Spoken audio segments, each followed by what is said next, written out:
Hello, and welcome to Dolphin's Dive, the weekly strategically minded Handelabra stream hosted by Dolphin. Handelabra believes in civil rights for everyone and in being as inclusive as possible, so any comments or activity actively working against these goals are not welcome and will not be tolerated.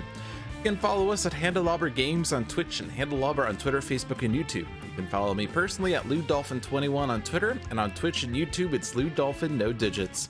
Sentinels of the Multiverse, Bottom of the Ninth, One Deck Dungeon, Aeon's End, and Spirit Island are all available on Steam, iOS, and Android devices, and you can find more information on those games at Handelabra.com. Meow, says DF. Hello, and welcome to another exciting installment of Weekly One-Shots, which we're actually all caught up for once. I've been doing 2 a week for some reason a lot lately. I guess I've been taking off alternate weeks.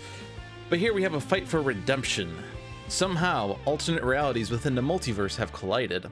In a twist of fate, 4 villains turned hero find themselves in a battle for the timelines with their past villainous selves.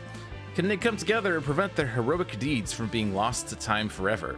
This one-shot requires Mini-Pack 4 Shattered Timelines, Vengeance, Villains of the Multiverse, and Oblivion, designed by James McEwen. Sending love and appreciation and apologies for this week's one-shot. Oh boy. I have to disconnect my controller because I've been having this issue lately where my controller just moves the mouse across the screen and I don't know why. I think it has something to do with Steam detecting it as a mouse for some reason. Because it's related to Steam. It's only when I play certain Steam games like Sentinels. So let's see, we have Ambuscade, Baron Blade, La Capitan, and Fright Train, right? Yeah, that's the locomotive guy, right? Versus that guy, Stuntman. I don't know why I'm not remembering names. Stuntman, All the Pressure, Luminary, Comodora, and GI Bunker. And it's in Time Cat, and it's ultimate. Shiny Boy, Time Lady, True Man Part 2. Yeah, I'm just gonna start calling them alternate names. Mon Dieu, how can you bear to show your face in such a condition? My face may be ruined, but my skills are at the peak. Cue the music. It's time for a fight scene. With better French accents, I guess. Alright, Stuntman has Hidden Mind, Moving Target, Steal the Scene, and Training Montage. Luminary has Brilliant Inventor, Regression Turret, Repair Nanites, and Saber Battle Drone. Comodora has Concordant Helm, Flintlock and Cutlass, Run Aground, and Weigh Anchor. GI Bunker. GI Bunker? No, not even GI Bunker. What am I talking about? This is Freedom 6 Bunker. Has Heavy Plating, 2 Maintenance Units, and a Recharge Mode. Okay. So what's going on here? We have Ultimate Team Villains. I don't even know if I've played Ultimate for some of these. So, Ambuscade. His advanced rule at the start of the game, cards are revealed from the top of Ambuscade's deck until 2 snares are revealed and put into play. Other revealed cards are shuffled back into Ambuscade's deck. And the challenge rule, during setup, before revealing cards from the top of Ambuscade's deck, search the deck for Glamour and put her into play. As long as there are any other villain targets in this play area, Glamour is indestructible and immune to damage even if Ambuscade is incapacitated.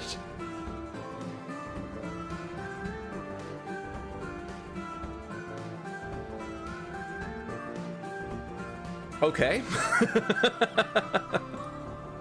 So, first time a Nemesis card would be dealt damage by a hero target each turn, redirect that damage to the hero target with the highest HP permanently. So, Baron Blade, advanced. Reduce damage dealt to device cards by 2. Challenge, Baron Blade is immune to villain damage. Sometimes he takes himself out with his own damage, but he's immune to damage. Great.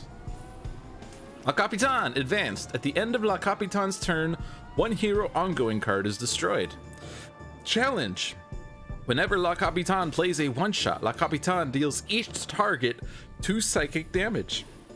Whenever one of La Capitan's ongoing cards is destroyed, reveal the top card of La Capitan's deck. If it is not an ongoing card, put into play, otherwise discard it. so it's the newest, biggest playground, I guess. Fright Train, advanced, increased damage dealt by Fright Train by 1. Challenge, as long as Fright Train is a target, redirect all hero damage to Fright Train. So, I guess he's the priority because we can't do it to anyone else. And then what happens when he's incapped? At the start of Fright Train's turn, the hero target with the highest HP deals themselves 2 toxic damage. And I know that Ambuscades. When Ambuscade is incapacitated, cards are revealed from the top of Ambuscade's deck until all Nemesis cards in the deck have been revealed. Whenever a Nemesis card is revealed this way, it is put into play. Then Ambuscade's deck trash and non-Nemesis cards in play are removed from the game. Nemesis cards in this play area still act on Ambuscade's turn. When a Nemesis would leave this play area, it is removed from the game. Except for Glamour, because Glamour's indestructible until there are no villain targets in this play area. So Glamour will be the last to go if we pursue that. We might just take out Ambuscade and ignore the Nemesis, which I tend to do. Baron Blade's incap at the start of Baron Blade's villain turn. Each hero target deals itself 1 toxic damage. Now that'd be pretty fun if we could somehow take out Baron Blade but leave Fright Train incapped, just to get a bunch of sudden AoE damage. Fright Train, I guess. And La Capitan, at the end of La Capitan's turn, 1 hero ongoing card is destroyed unless the owner of that ongoing card discards 2 cards. Bit innocuous, honestly. So the advanced rule makes hero ongoings be destroyed forcibly. The incap is that it is optional discards. Well, sort of pseudo-optional. So, reduce damage dealt to device cards by 2 is potentially problematic. We don't have GI bunkers, so we can't make damage irreducible. Whoops. You do have irreducible damage, at least. Yeah, so let's see. We get Glamour. We have Desert Eagle. We have Envenomed Bolts. Play this card next to the hero character card with the lowest HP. Whenever that hero's player plays a card, Ambuscade deals the hero character card next to this card 1 toxic damage. Wait, so Luminary can be forced to discard? Such a tragedy. You know who likes reduced damage to devices? Luminary. You know, you're right. He does have damage. He does have devices. Reduced damage dealt to device cards. It doesn't say villain device cards. Interesting. Are we building up an army here? Whenever that hero's player plays a card, do things. So.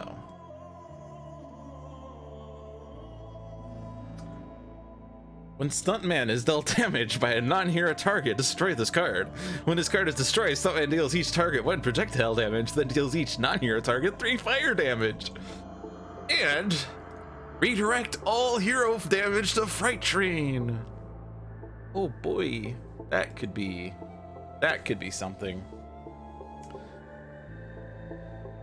Could we just basically incap Fright Train if we did this? Let's think. So non-hero targets 3. Ambuscade, Glamour, Desert Eagle. Glamour would redirect, but we can order this so that it hits, that Glamour redirects and then Fright Train redirects, I believe. I would hope it's programmed like that. The 3, 4, 5, 6 times 3 is 18. And then the 1 damage, well, 1 damage each target includes the heroes. I guess there's also going to be potentially other cards entering play. I think it goes to Stuntman. I can't figure out why it wouldn't go to Stuntman. Play this card in the hero play area with the fewest snare cards. Whenever the hero's player draws a card, each target in this play area deals itself 2 melee damage, then destroy this card. Whenever that hero's player draws a card, each target in this play area deals itself 2 melee damage. Ordinarily fairly bad for devices, but they're reduced damage!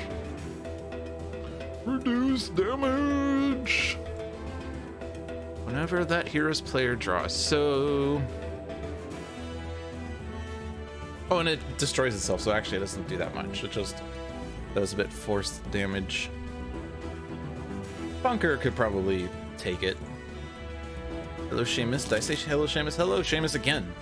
Genetically fused physique. Omniblade. Chiquito. Engine of Destruction. And then Concealed Pitfall V2. This is the play phase now, so all the targets are in play. We'll just throw that to Comodora.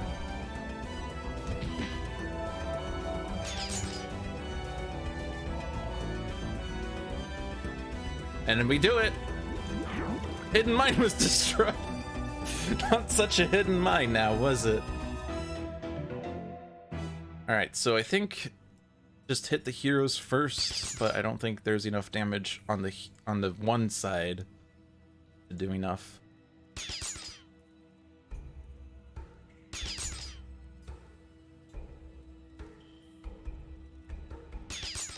And then the Nemesis cards have to be very careful here. Ambuscade says 0. Oh yeah, because Glamour's immune. That's what it is. But here, let's say Glamour first. Might not actually matter. Well, that one matters. Well, that one doesn't matter, period. Ever.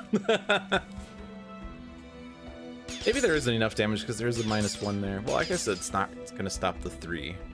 1, 2, 3, 4, 5, 6, 7. Glamour's immune. 7 times 3 is 21. Fright Train will survive this. What difficulty is this match? It's the one shot. It's ultimate. Ultimate difficulty.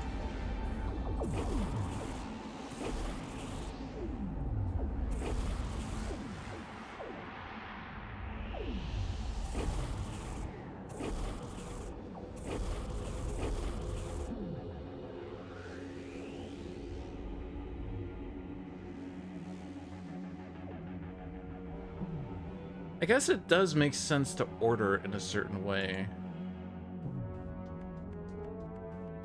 Not in this case, but we do want Glamour's redirect to be used up so that if I do decide to hit Desert Eagle... Well, I can't hit Desert Eagle because that's still being redirected, but still. Yeah, the Glamour effect has been used up. This Glamour effect has not been used up, so it could have mattered. Alright, train's down to 3. Reveal cards. Negation bands.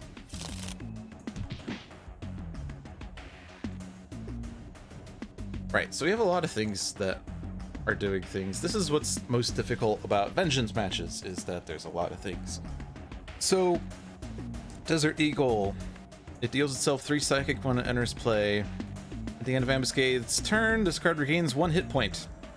Deals damage to the hero target with the highest HP equal to this card's HP.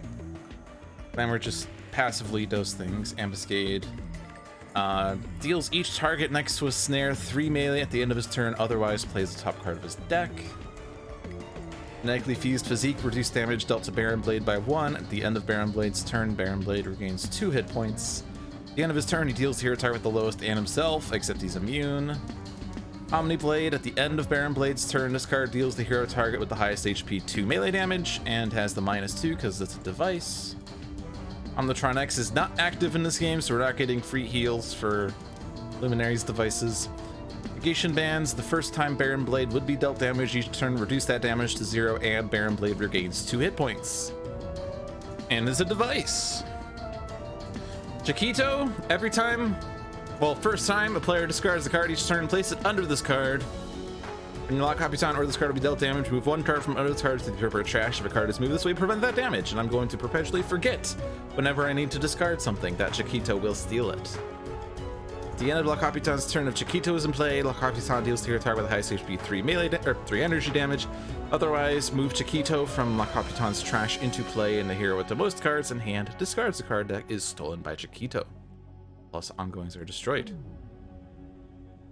So if I wanted to play an ongoing here, I wouldn't, but that's not happening. Right, and then Fright Train, obviously first. Damage dealt to Fright Train each turn increased by 1. Increase damage dealt by Fright Train by 1. At the end of Fright Train's turn, Fright Train deals the hero target with the highest HP 3 melee damage. Increased damage dealt by Fright Train by 1. Cool! Alright, all of those effects are now in my noggin. Um, Bunker has a concealed pitfall, so we will probably hit Luminary with this because that will just balance itself out.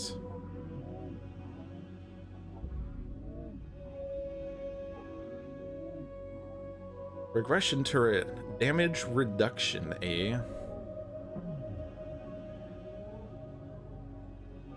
Reduce damage dealt to devices by 2, but also reduce damage dealt by various targets. The problem, of course, is that all the damage is going to redirect to Fright Train. You have a brilliant inventor here, but it'd be nice if I can take out Fright Train now. Because Comodora... Oh, this is Curse of the Black Spot, so we do have damage here. We have 2 damage there. We don't have damage here.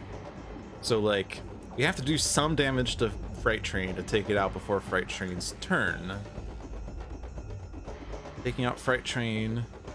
Here with the highest deals himself damage. Maybe we do, like, a completely passive bunker here. Put out heavy plating and recharge mode in the next 2 turns. That gives him a -2. And there usually aren't that many damage instances, or damages higher than 2. I mean, this is 3.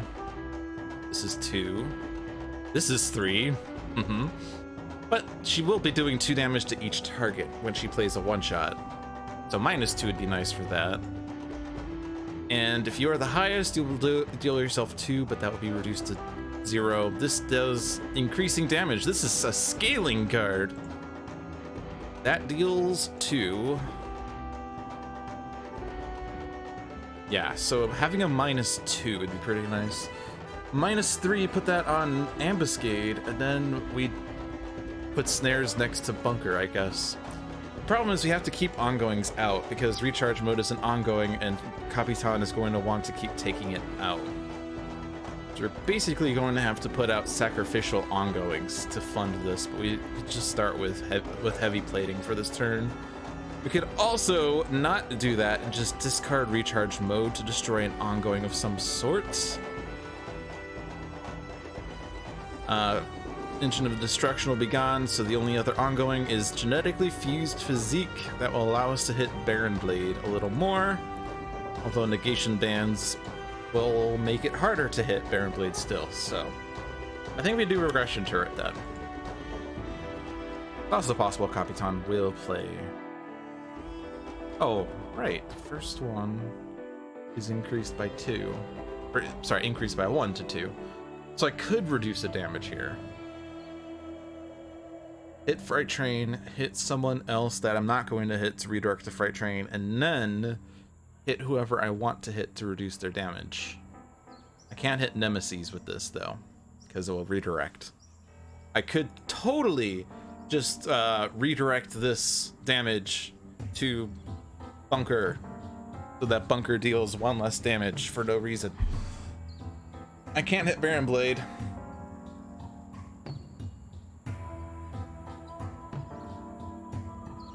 I probably want Capitan to deal damage, so I guess I reduce Ambuscade's damage then, since he is going to be doing 3 damage every turn. It's the secret super ultimate level for Lude is called Lultimate. Lultimate. Lultimate. Yeah. We do the first to Fright. We can't hit Desert Eagle with this. We're gonna redirect the Fright. Well, I probably should have used that Glamorous effect, that, you know, in case it would have mattered. And now I can hit Ambuscade. Reduce damage dealt by Ambuscade by 1. Ha!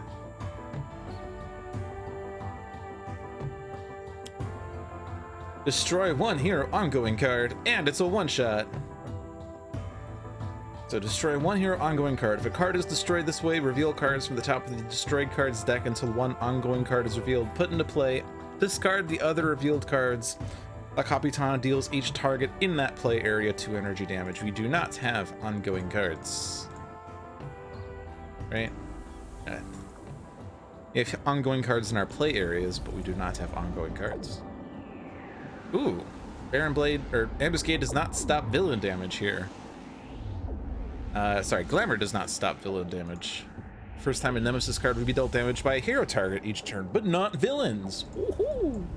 Also not environments, for what it's worth. And we do have the -2 from Baron Blade.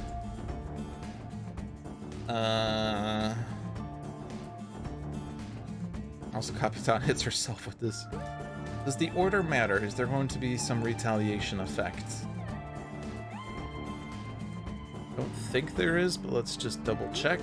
Oh, you also hit Chiquito with this.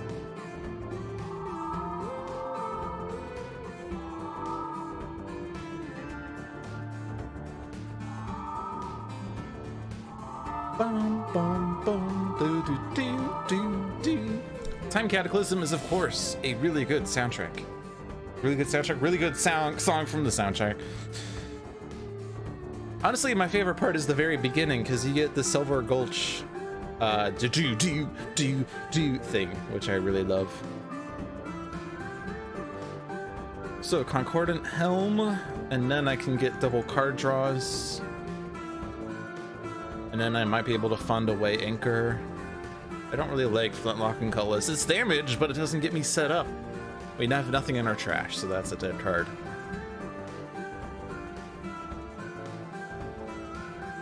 I could use Flintlock and Cutlass to take out Desert Eagle. Hit Desert Eagle with the first hit, redirects, and then hit it with the second hit to make it 0. Takes out Desert Eagle, but it did take damage, and so it's doing less damage, so I think I'm going to ignore it.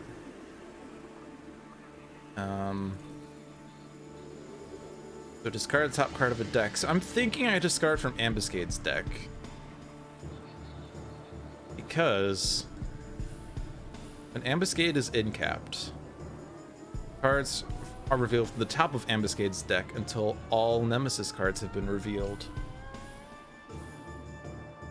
It can't, when it's revealing, it's not going to shuffle from the deck, right? It's not play cards until all the things are revealed. So if I get rid of all the Nemesis by discarding them, they don't enter play, and so when we incap Ambuscade, there will be fewer Nemesis in play.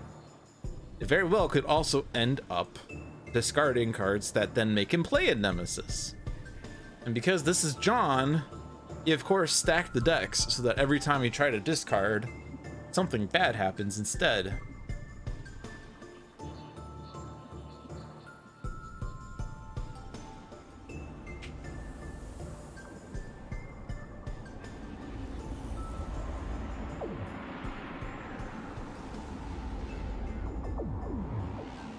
Like, we kind of don't want to hit Baron, like, we can't hit Baron Blade right now. We could also just go after La Capitan.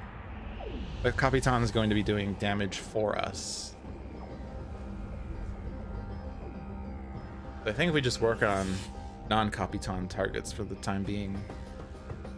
Discard from Ambuscade. Haha, Chiquito stole it. Wait a minute. The first time, okay, first time a player. Haha, you stole Revolt. All right, that was a very good discard. I appreciate that. I didn't expect this to steal, but I guess since it's Comodora doing the discarding, it counts. Okay, I like that. I will draw a card. I get another Concordant Helm. Move an equipment card from my trash. There is none from my trash, so I'll move the bottom card of my deck. Concordant Helm also gives me lots of cards that way, doesn't it? That's cute. Okay.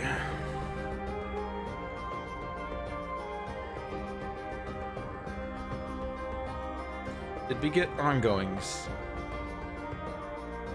We have a moving target, but it is very unlikely that I can utilize that.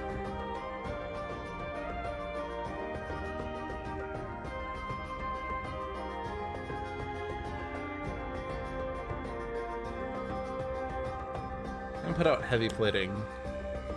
I want to keep recharge mode, but I will draw external combustion. That's pretty good. Don't have to do recharge mode just yet. Get some AoE out of the way. Oh boy. Select a deck to play a card from. Let's do Capitan in case it's a one-shot. It is not.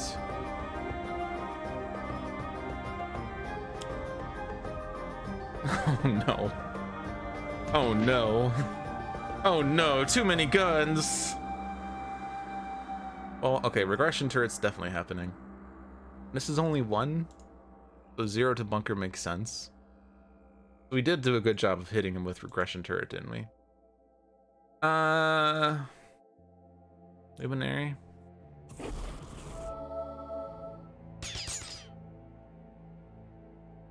Right. Let's flebase. Yeah, so chronological hotspot. At the start of each hero turn, reveal the top card of that hero's deck. If the revealed card is a one-shot, discard it. Otherwise, put that card into play, and that hero deals themselves 3 psychic damage. No, I don't want to be famous.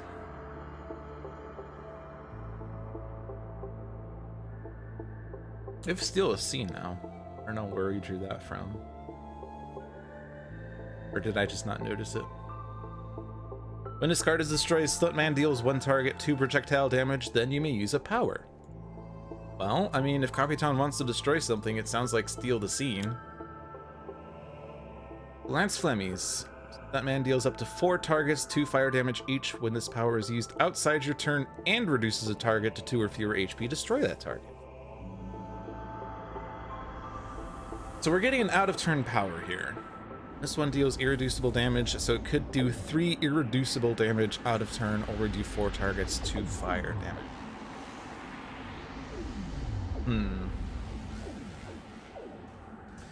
Well, Chiquito does have that 1 card under him. We might want to get rid of that so we can hit Capitan. Goals to take out Ambuscade. Do more damage to Ambuscade with Lance Flemmies right now. Ambuscade, Chiquito, Capitan. And then I can't hit anything else other than main computer room.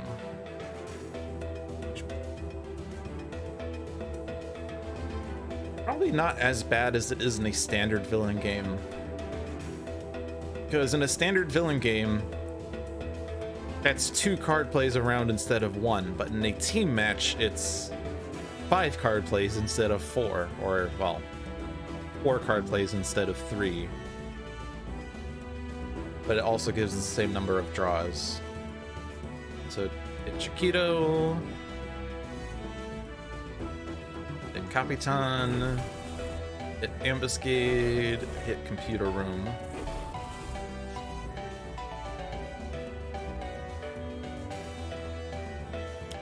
Baron Blade, whatever Baron Blade deals damage to a hero character card, that hero must discard a card. Well, now that we have a device in play, Baron Blade's kind of sad. Okay. Baron Blade this card deals to your target with the highest 2 melee. Or that's a Comodora.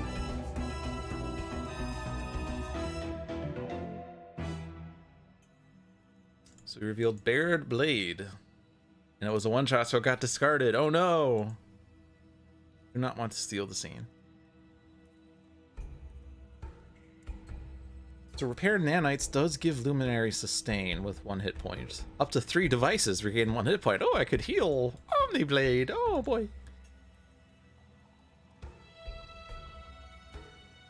I think we go for broke. Got a regression turret. Oh, Chiquito stole the first discarded card. It didn't even give me a choice. Just stole Baron Blade. And we did not reveal any devices here. But we lost all according to plan, which is kind of a gamble here, because it would increase damage dealt by Omniblade by 1 as well, for instance. Okay.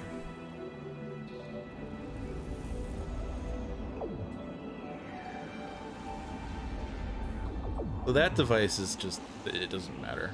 You ignore it. Ambuscade for sure. Bounce off Chiquito. Hit main computer room. This redirects to Luminary. So no point in doing that. Glamour's immune. Doesn't take damage. And also doesn't take damage. I could hit Capitan, but we kind of want Capitan to hit more.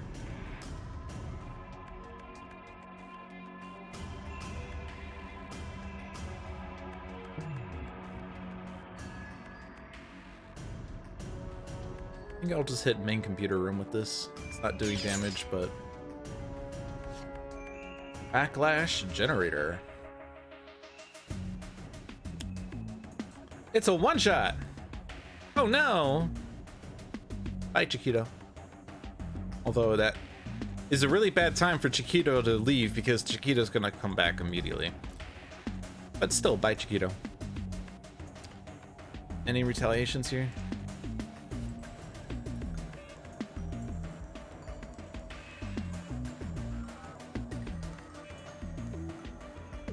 Does not look like it.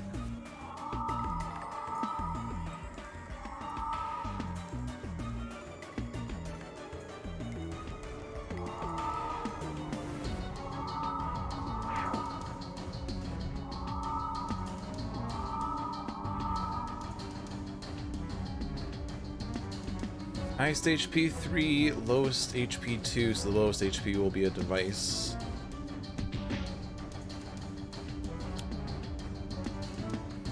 And Comodora discards a card. Can ditch a Flintlock and Cutlass, I believe.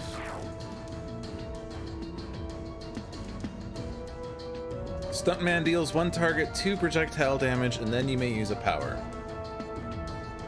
I could actually remove Chiquito again.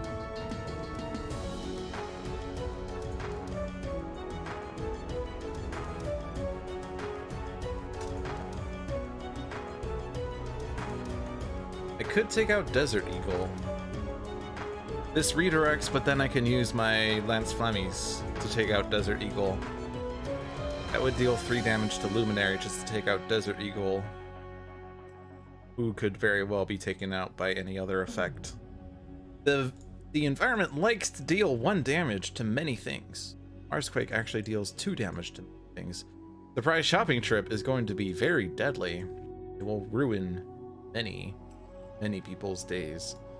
The Atlantean throne room is then also, actually the reverse of that is very sad. I think it's probably better to not worry about Desert Eagle, because that's 3 damage just to take out something that's hitting for 2 next. I'm just going to ignore him. Main computer room can be taken out with Lance Flemmies. Chiquito could be taken out with Lance Flemmies as well. Do that.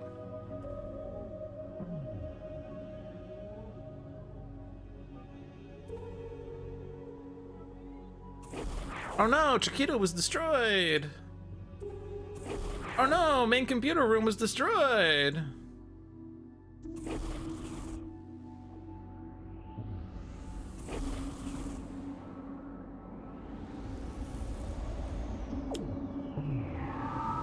Cannon portal. Now I have to discard for it. Oh boy. I think it's worth keeping.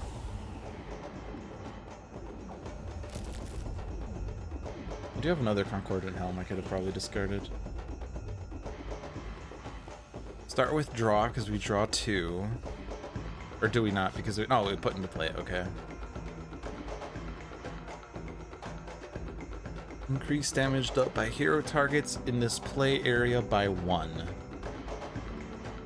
Seems like it could be really good to combo with regression turrets, or doomsdays, or saber battle drone, or backlash generator. First time any device is dealt damage by a non-hero target. Oh man, what if you hit a villain device and then a backlash generator is like, nope! Oh man, that's funny. Stuntman could also be very good with this. I was thinking of way anchoring. Wait. Oh yeah, if it's the equipment card, it repeats. Yeah, so I could potentially get a lot of equipments in play with that, but I think getting that figurehead in play seems worth. So now this is 3 damage. And this is 4 damage, and then I can move this to Luminary. I can deal 7 damage here. Or I could deal 3 damage to negation bands. Or I take out Ambuscade, and then we just have the Nemesis to clean up. Or we just ignore the Nemesis.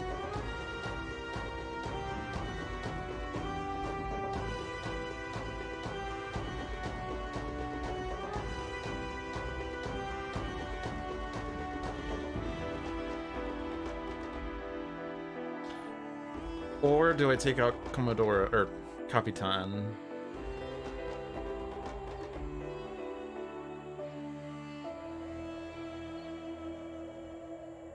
If this, at the end of Capitan's turn, one hero ongoing card is destroyed unless the owner of that ongoing card discards 2 cards. It could target recharge mode. Bunker could discard 2 cards, and with recharge mode, he draws 3 cards, so he would profit a card still.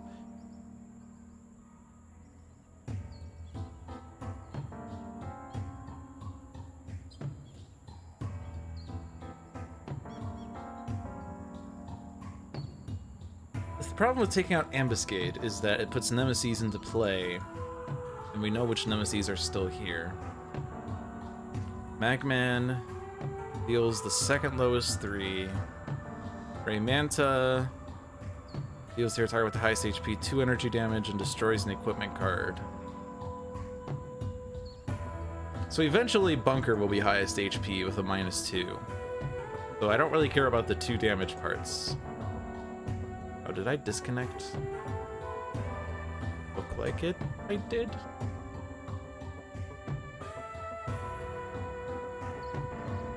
Or is Twitch having issues? It's saying connecting to chat on my end. Now I'm connected to chat. Doesn't look like there are any messages I missed though. I don't know if OBS disconnected. Oh, it just said reconnecting to the chat room. All right, well, I'm just gonna blame Twitch servers there for this.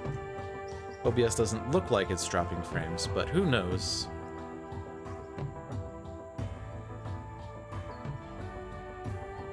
And so did Team Market. Okay, so it's a Twitch thing.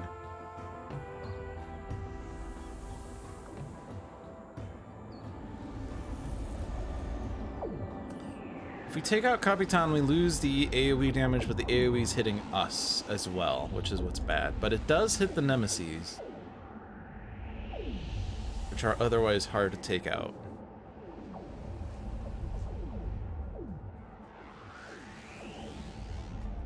Baron Blade's just kind of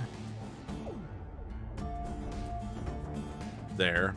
He's immune to villain damage as well, so Capitan's never going to be hitting Baron Blade. I think we just use irreducible damage on the negation bands using Comodora effects and Stuntman effects instead of wasting damage there. I think I would just take out Stuntman, or sorry, Capitan. Oh boy. Yeah, and devices have DR while Baron Blade is on his front side. Baron Blade's basically going to be the last priority, basically the last basic priority. Dancing with Capitan, then Ambuscade, then Baron Blade. So yeah. Keep discarding from Ambuscade. We did not reveal a Nemesis, but we did lose, what did we lose? Hunting Pack, which would have put Nemesis into play, so that's good. Equipments? Nope. So bottom card. It was an equipment. It's a Concordant Helm. Capitan. Move this to Ambuscade's play area. That sounds right. Luminary.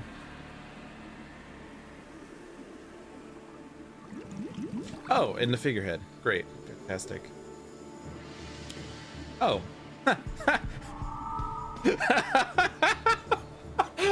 Excellent. Everything's going according to plan. All right, so recharge mode is in play now. Perfect. That was exactly what I wanted.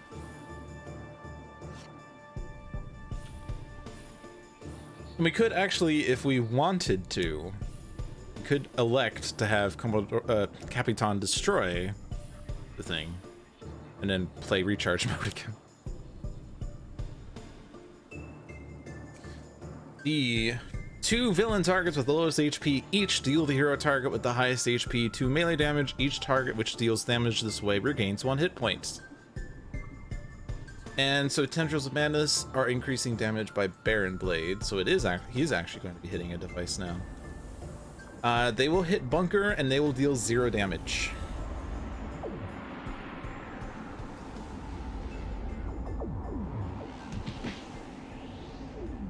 And this can hit Bunker for 0. This can hit Regression Turret for 0. We have our choice here. Luminary will have HP regen in a second, so that's fine. Okay. That was violent escalation, so that's that.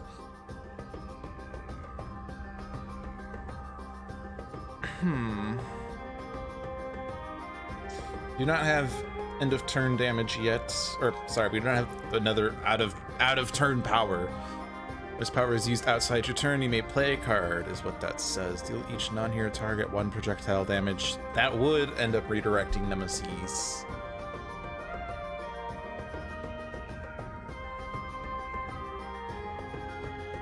We could just do moving target.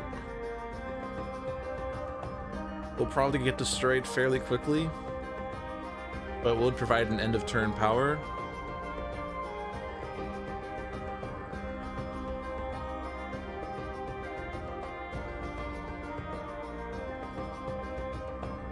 Or out of turn power, not end of turn. Deal 1 target, 2 melee, destroy an ongoing. Deal up to 3 targets, 1 fire.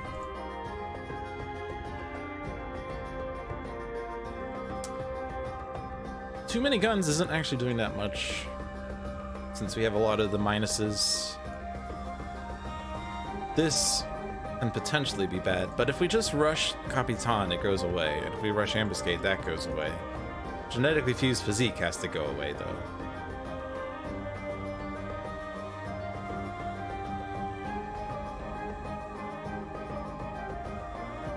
So 2 and then 1, and then we get 2 here. So we could do 5 damage, put the tendrils down to 2.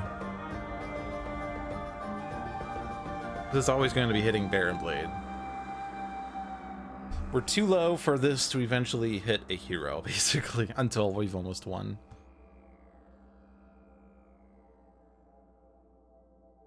You could also elect to destroy tendrils with this, but tendrils is easy to get rid of. So I could actually do 1 damage on Desert Eagle. Oh, this also just redirects the Bunker, who takes 0. That's nice. But if I do the 1 damage on this, then Lance Flammies would take out Desert Eagle, and then I don't have to worry about Desert Eagle getting too high.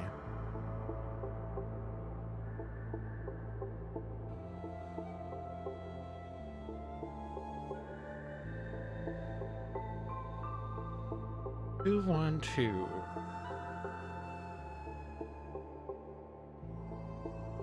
We could take out Capitan by Comodora's turn.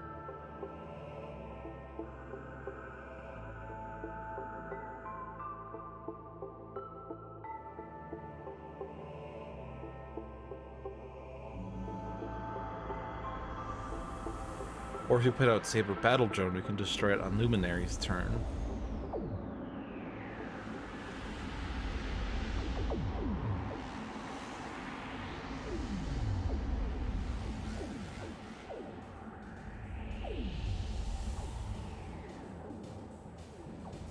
I kind of like that.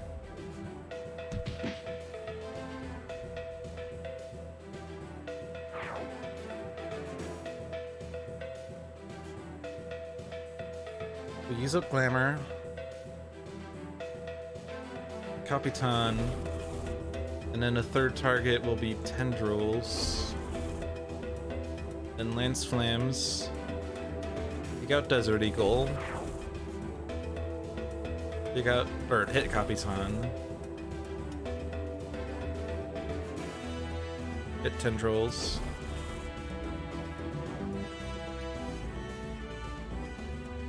Then Ambuscade.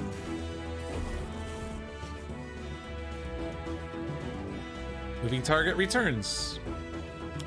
Or it doesn't even return. 2 extra card plays. Envenomed Bolts next to Stuntman. Temporal Keelhaul. Destroys recharge mode. Plays turret mode.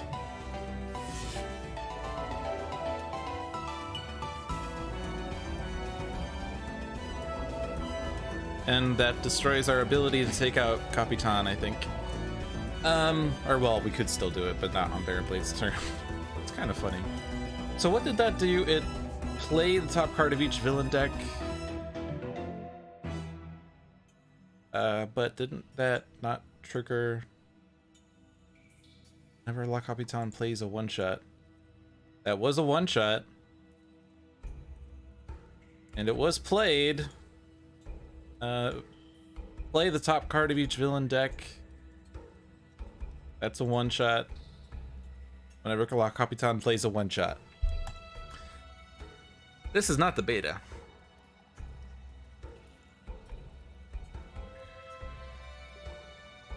I want to... Worth that. Old tricks, new allies.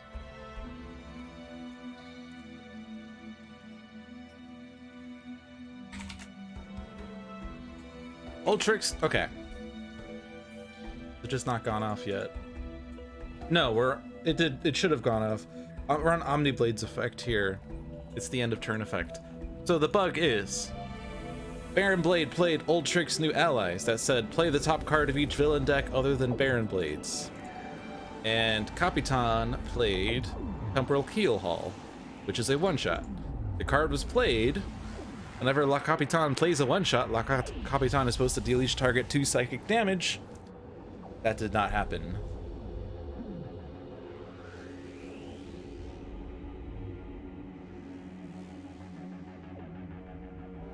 She didn't play a one-shot? Baron played it? Oh, that is a stupid technicality. Okay, fine.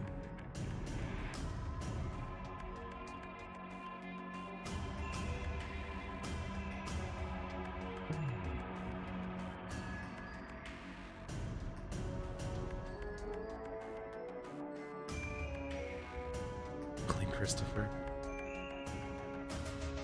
Trying to think of the times that it has specified who is playing a card in Sentinels.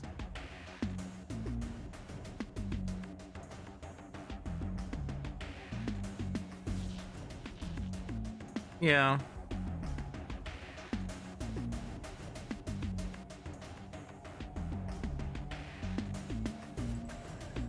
I don't disagree with it. I'm just trying to think about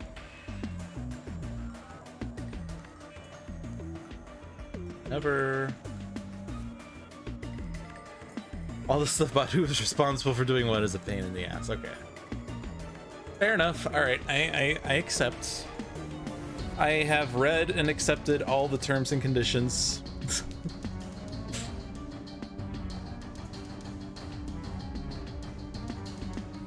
The one that annoys me more, though, is the fact that the language here says the first time a Nemesis card will be dealt damage by a hero target each turn implies that it's only 1 damage instance, but it's actually used as per card, which IMO, it should be read as the first time each Nemesis card will be dealt damage, which to me feels inconsistent with how it's been treated in the past, but I've been told that's also a Christopher thing.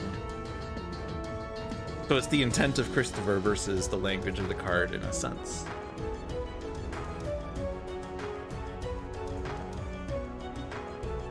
So this goes to Bunker, even though he lost recharge mode, I'm pretty sure.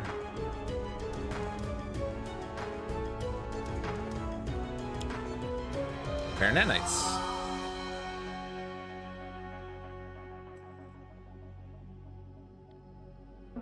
The first time in a game a card appears with similar wording, we ask Christopher which way he wants it to work.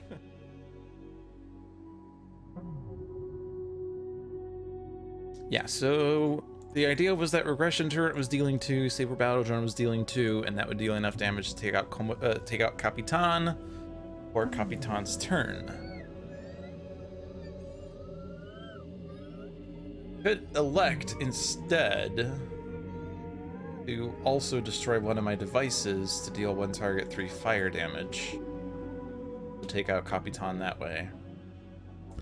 If Capitan has a turn, then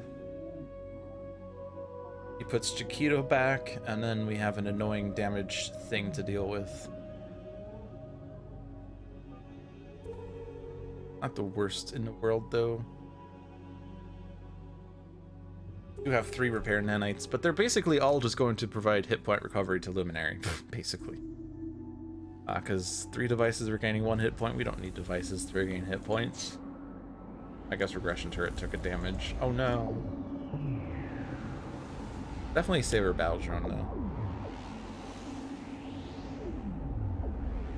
I haven't used this power. I've been focusing on this. It's also possible Capitan plays a one-shot and takes herself out. It might be fine.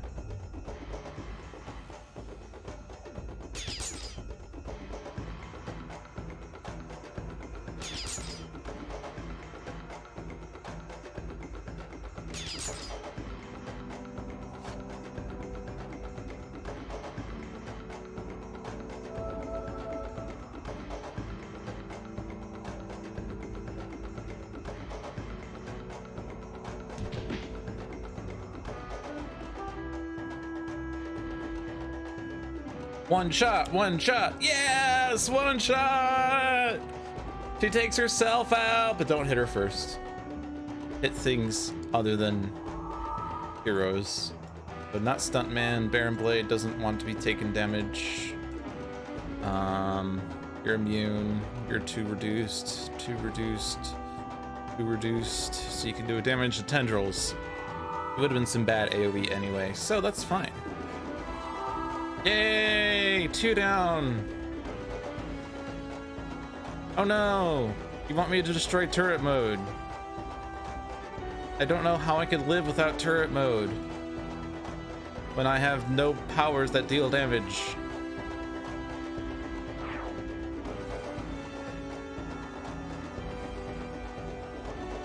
Okay, so we got 2 discards. We have Cannon Portal and we have Paradoha. See, it says at the end of your turn. Should that be Luminary's turn because it's in Luminary's player? And I'm just kidding. That's me just being evil and cheeky. Okay. We want to actually discard devices for run aground, I think. How many devices are in here now? There's 2. 2 + 1 irreducible. So that could be used to take out negation bands, which is pretty good. So draw 2. Timeless Treasure. And Chronological Sweet Spot. Discard equipments to get T-Rex spot. What did I say? Whatever I meant. I was reading the word of the card correctly. Equipment cards here. Shuffle equipment cards from your trash into your deck. I said devices, I meant equipments. Shuffle or discard equipments to shuffle equipments into my deck and deal damage based off of that is what I meant. Timeless Treasure is nice because it pays for itself and provides other heroes with card draw.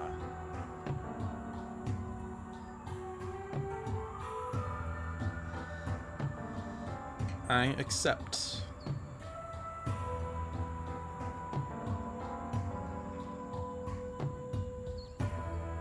This is kind of like Capitan's card, except Comodora's variant. Start of your turn, destroy one of your ongoing equipments, and then do lots of extra effects. End of your turn, reveal stuff. I'm just gonna do Timeless Treasure. We'll do Chronological Sweet Spot next turn, I think. Because I want to be able to get another equipment so that Run Aground can do 4 damage to take out the negation bands. Negation bands being gone means that Baron Blade can be hit a lot more easily. He can't hit himself, but everyone else can hit him. Except villain targets, of course. You are currently hitting Baron Blade still, and you're always hitting Baron Blade, so I think we just hit Tendrils. Worry about Ambuscade later. Discard Ambuscade. Lost the snare. You do not want to move an equipment card from my trash. I want to keep equipments in my trash. We got another equipment! Yay! A hero may use a power. Oh man, that would be really good for Stuntman. I don't want to discard that one. Heal one target 3. Just hit Ambuscade. But there's fewer things. And that can stay where it is. Comodora draws. Bunker doesn't draw because Bunker has enough. Well, he's just recharge moding.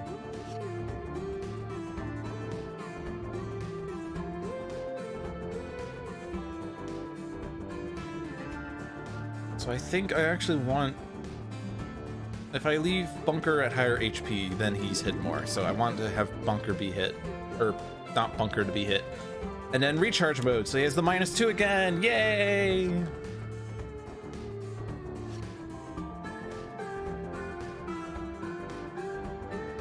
And Timecat is saying, charging Triceratops, which is hitting the second highest HP.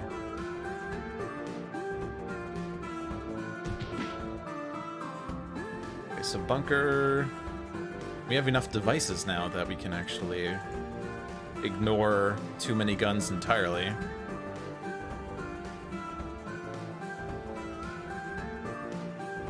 Which is nice. So, that's hitting Bunker. That doesn't do anything. That doesn't... Except... Force. Discards. Oh no!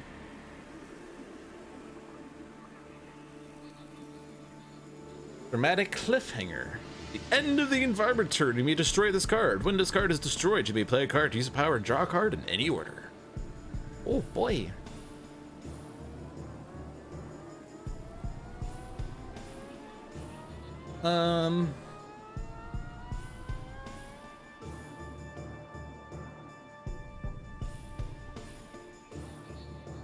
Whatever damage will be dealt, but is prevented, redirected, or reduced, so Stuntman takes no damage. You may use a power. I have 2 of these. I have 2 of these.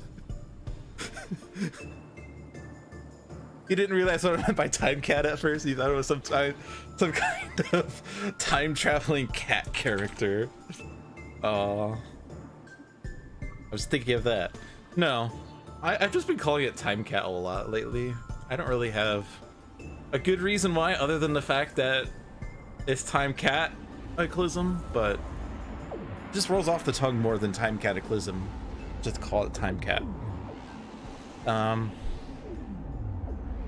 Make a villain called Time Cat and play them in Time Cataclysm. Oh boy. No, I feel like Time Cat would be more like a card that is put into play at the start of the game. Like, I don't know. In the... Against the temporal felines and villain. At the start of the game, put Time Cat into play.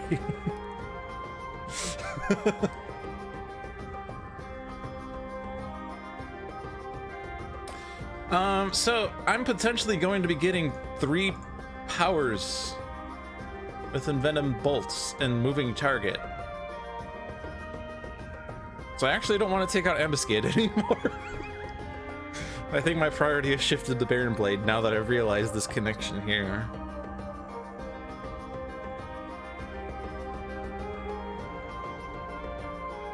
So I think I put out another power that I have powers for days. And then I do Moving Target next.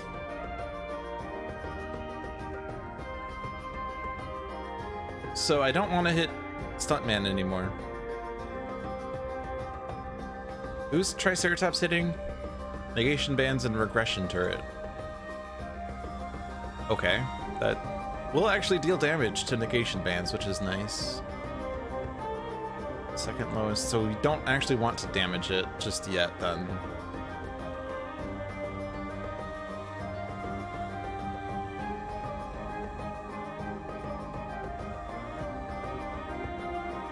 Do I even want to use a power here?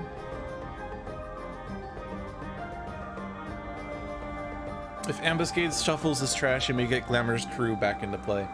Yeah. I mean, once Ambuscade's deck has no more nemesis, we could just destroy Ambuscade. Right now, it's gonna put Megman. Would hit devices for 1. Raymanta would be hitting Bunker and then destroys an equipment card. Which isn't the worst. I mean, Bunker would be dealt 0 damage, so it doesn't matter. But honestly, I just want to keep making damage dealt to Stuntman 0. Removing targeting next turn. So if I hit negation bands, this is going to be hitting regression turret, pretty sure. Oh wait, is there... Whenever a villain character card or nemesis card will be dealt damage, redirect the damage to this card.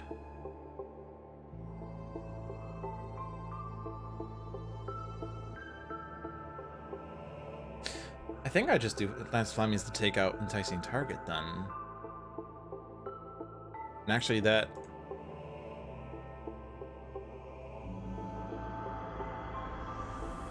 Enticing Target is making a tie between Negation Bands and Regression Turret, but as long as Negation Band stays at 4 and Regression Turret stays at 4, then we could still have the Triceratops charge against the Negation Bands.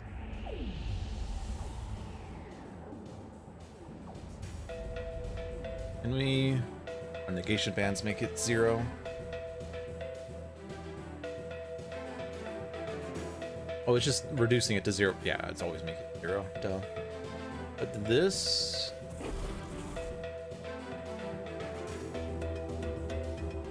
Oh. I don't have enough nemesis. If I hadn't taken out Capitan, I would be able to hit. I'd take out Enticing Target with this.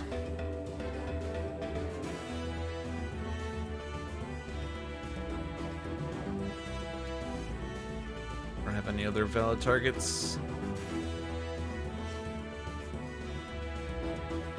Stylish armor. Oh no, that's the worst. No, no, no. I disagree. I don't like that card. You know the whole I wanted to use 3 powers during Stuntman's turn thing? That doesn't work with Impulsion Beam. You've made me very angry. You don't want to see me when I'm angry.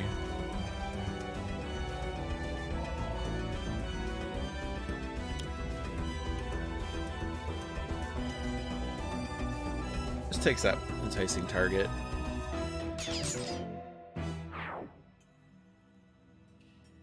I don't want to hit. Actually, I still need to do the minus on him. Yeah. Take out frickin' Impulsion Beam now. I don't want to do the minus on you. And those don't work.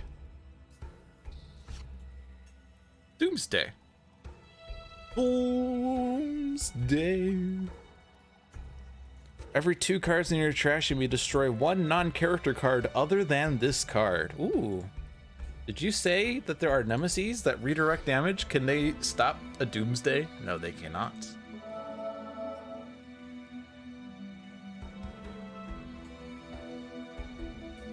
Doomsday.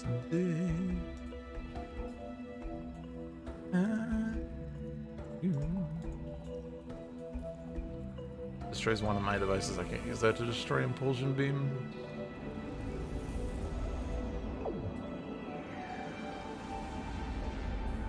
Destroys your devices. Non-character card devices. Yeah, so Timely Disruption would take out devices. You're right.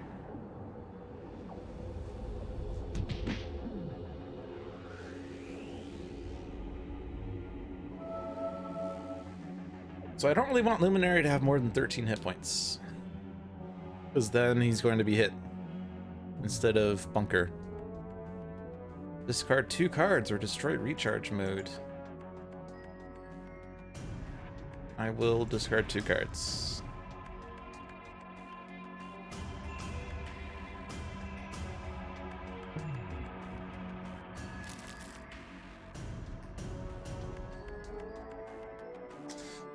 Discard equipments because I could always recommissioned hardware them. Card.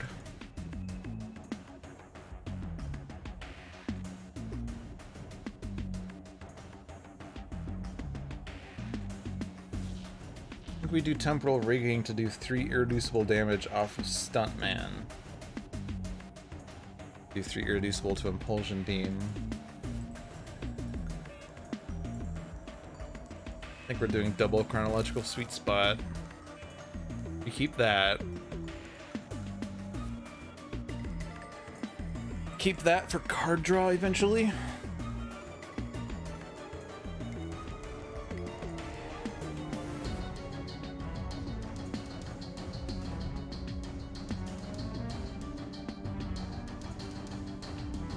This could be fun.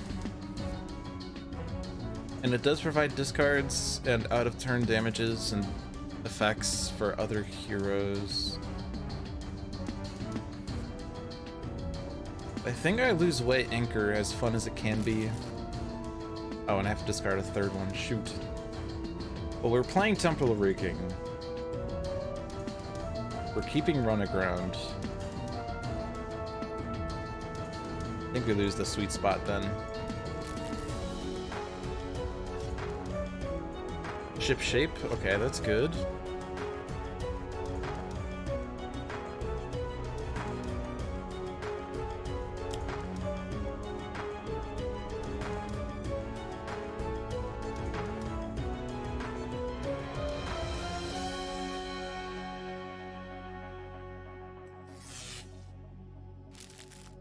That was not a nemesis. Got Harnessed Anomaly. Oh boy. Not irreducible.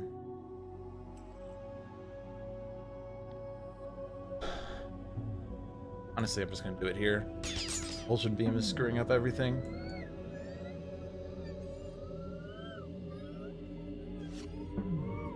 Draw.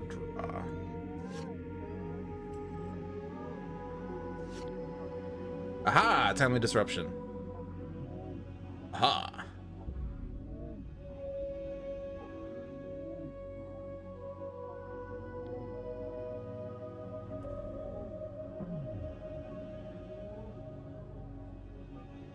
With Timely Disruption, then, I don't need to take out Impulsion Beam so quickly.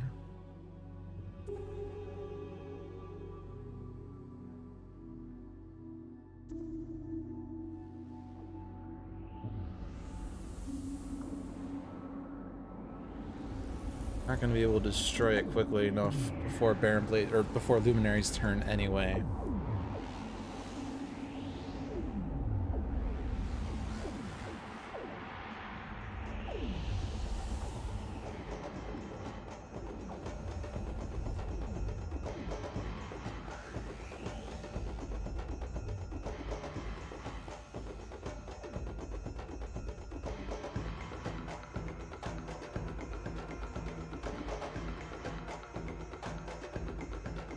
I'm thinking here.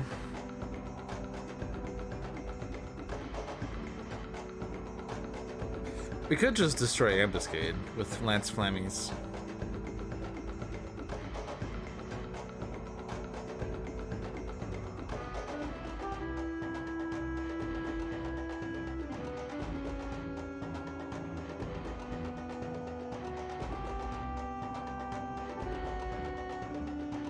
Still hitting. You could hit Ambuscade if you wanted. You're still hitting negation bands as long as you don't hit negation bands.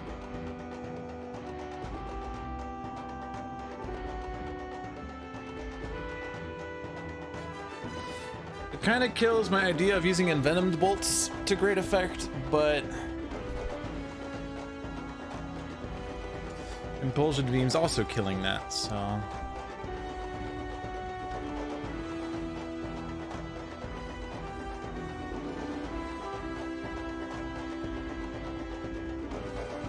Are nemesis immune from the moon? Are they immune from the moon? Not sure if that's you're talking about this card, but no. The nemesis cards when they're dealt damage, redirect. But otherwise, no. So yeah, we could set up the Doomsday. Try to discard as many cards as possible and then take out all of Ambuscade's nemesis that way. As long as we make sure that we take out Glamour last on Ambuscade's side so that can take her out. Glamour isn't indestructible just to mean the damage. Glamour is indestructible and immune to damage. She is. Yeah, she needs to be the last one. But the nemesis, the effect that Glamour has of redirecting, that's only for damage. He's magic. Yeah, I think we just go ahead and pull the plug on Ambuscade here.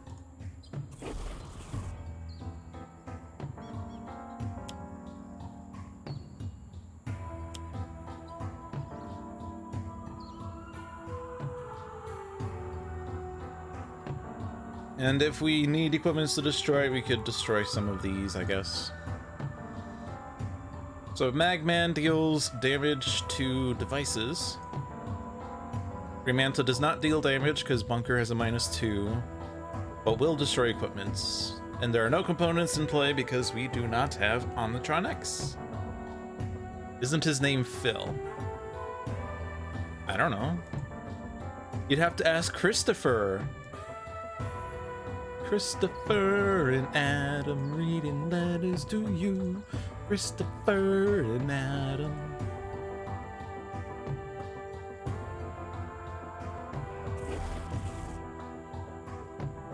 Is there anything else happening here? This is temple rigging, so no.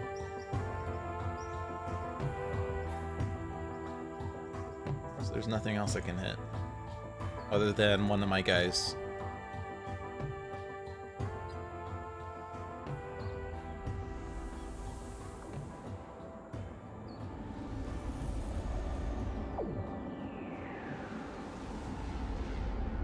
No, we do not want to destroy recharge mode.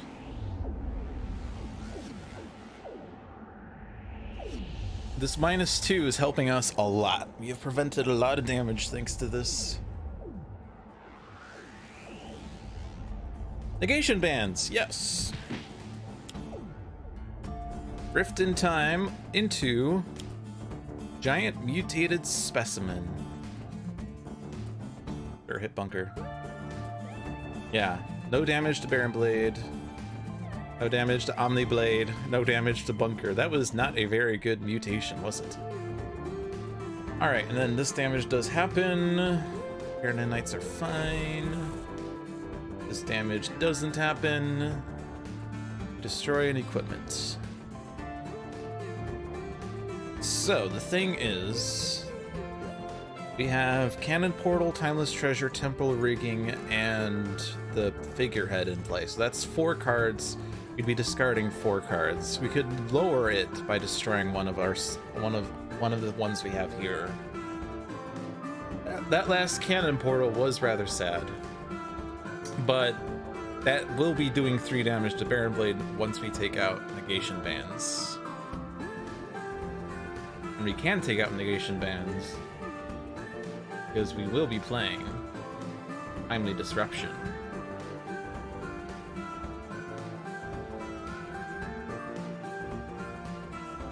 They got Impulsion Beam, Negation Bands. The one Baron Blade Nemesis was actually, or the one device Nemesis was actually Baron Blades. Interesting. That isn't doing anything though. This one is the one that's more likely to do something, but it doesn't really matter.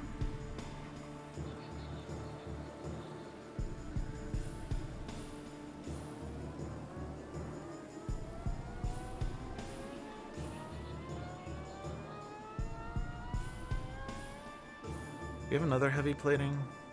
No. We do have the decommissioned hardware.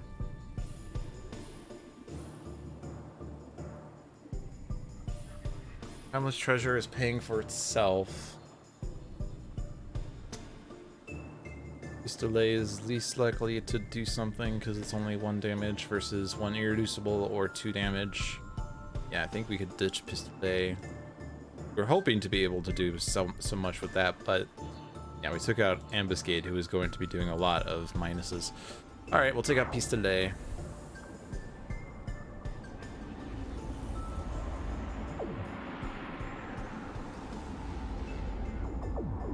Put out Stylish Armor.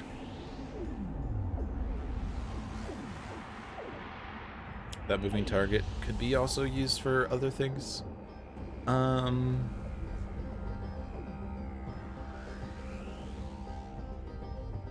Devices will be gone except for one of them. We can't hit Nemesis with this. Charging Triceratops are currently hitting my guys. No, that's evil. Bad. Very bad.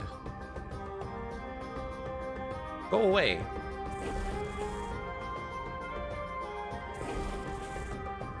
So both of these anomalies will actually be destroyed by the next environment turn. Assuming that we use Temporal Rigging on Ambuscade, but Ambuscade is a really good target. Or not Ambuscade. Stuntman. You know what I mean. So no damage, immune, no damage, no damage, no damage, no damage, redirect, redirect. No more damage.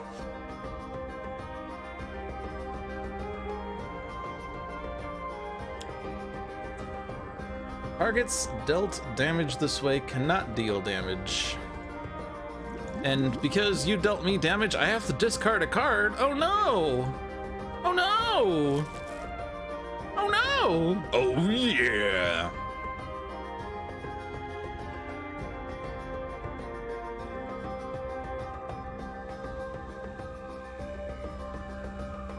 We are very far from our 15 goal, but we're doing Timely Disruption. Destroying Negation Bands. Destroying Impulsion Beam. Probably losing Displacing Teleporter because Omniblade isn't doing anything.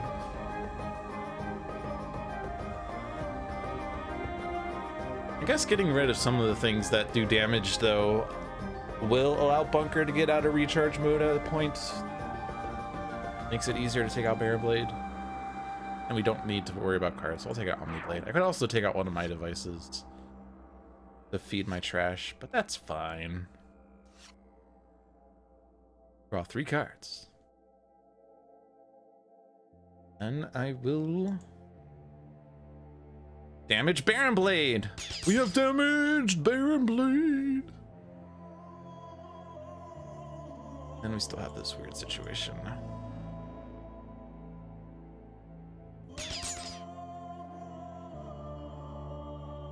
Basically going to ignore the Nemesis. Unless I can do more than 1 damage in a turn. Or more than 1 instance of damage in a turn. Quite happened yet.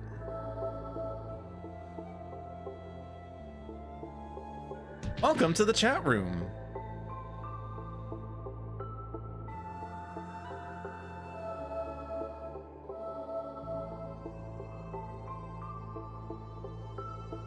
If I can get a Nemesis down to 5, then the Triceratops would hit a Nemesis.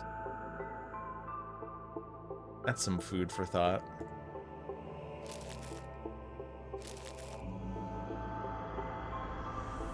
Now I'm discarding 3 here.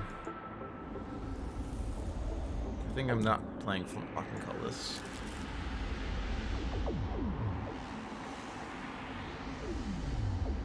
Keep ship shape because I draw cards from that. Keep running ground in case I need to do something. Although we got rid of the terrible devices. Hit the bottom card of your deck at any time. And Harness Anomaly is always fun. We don't need this as much.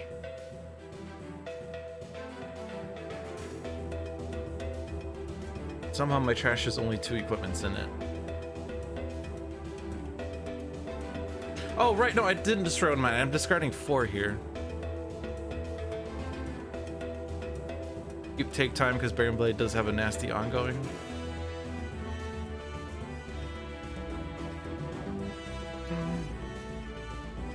Someone destroys itself.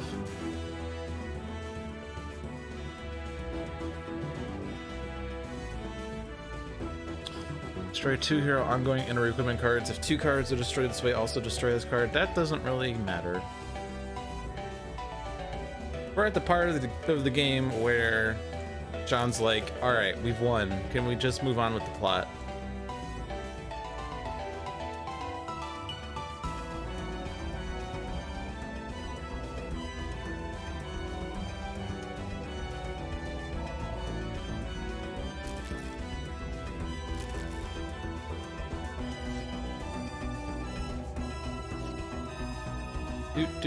Do. Bow.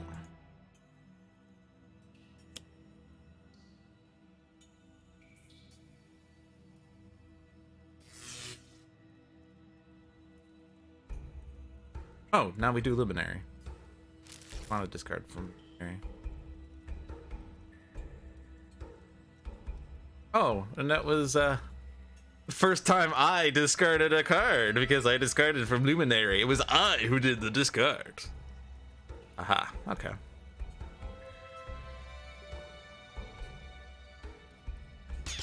Yeah, now that we finally got rid of negation bans, it's just a lot easier to hit Luminary.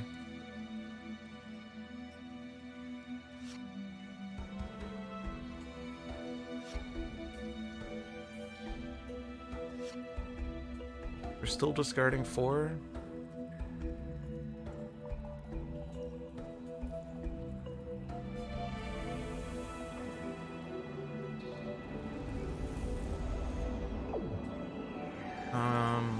Oh right, I was using that to take out the environment guys.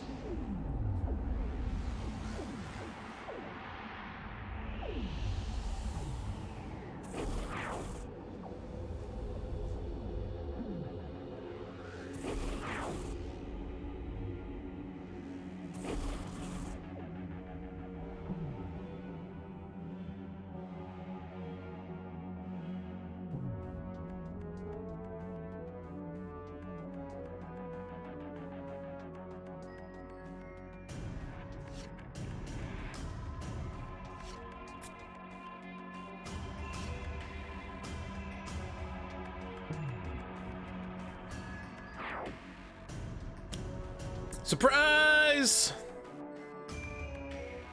Everyone thank Bunker for being a literal tank. Okay. Doesn't really matter, we'll heal it back. Hit Bunker. Destroying something. Card is destroyed. Shuffle your deck. Search for an equipment, put in your hand, shuffle, then you can play or power. I mean, yeah.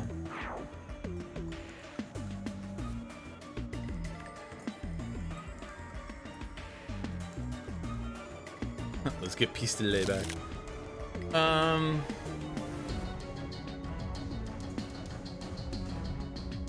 actually slightly want to play, but this is still in the process of being destroyed, so I can't play it. And Surprise Shopping Trip is going to hit, you know, us, but it's also going to hit the Nemesis, which is actually kind of amusing. It's actually not that bad if it hits us. H.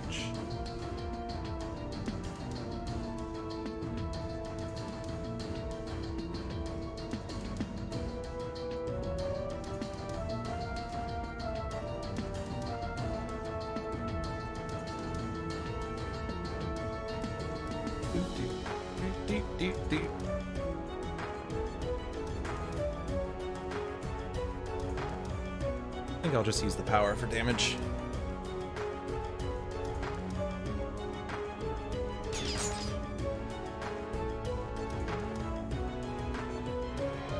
And because we do have the Surprise Shopping Trip, I'll put Stylish Armor back out.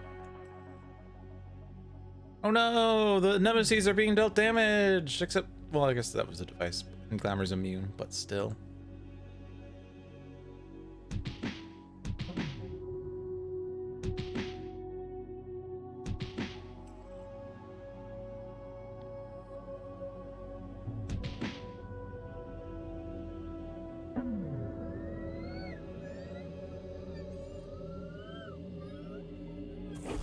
Then I still can't hit these guys.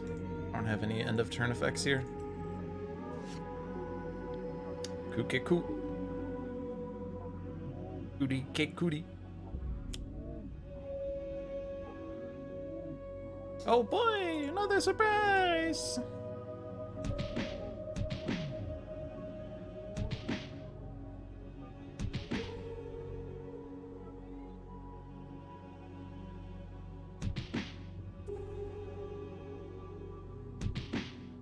Oh no, I have to discard. Oh, I'm gonna draw though, so it doesn't matter. I discard a card and I draw a card. Increased damage dealt by villain cards by. Ooh. Why did that not?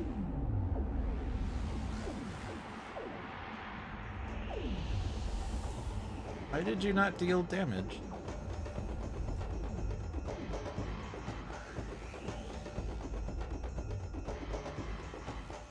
It did the shield icon that said prevented. Why was it prevented?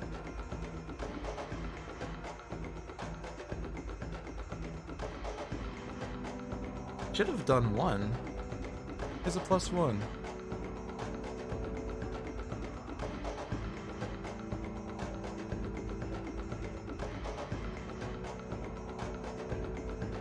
He's immune to his self-damage, but he also didn't hit the repair nanites, is the thing. That's what I'm confused about. Like, both of the damages. Oh, okay. This card is explicitly immune to melee damage. Yeah, repair nanites! Woo! Thank you, minion. I'm an idiot. I should have read cards.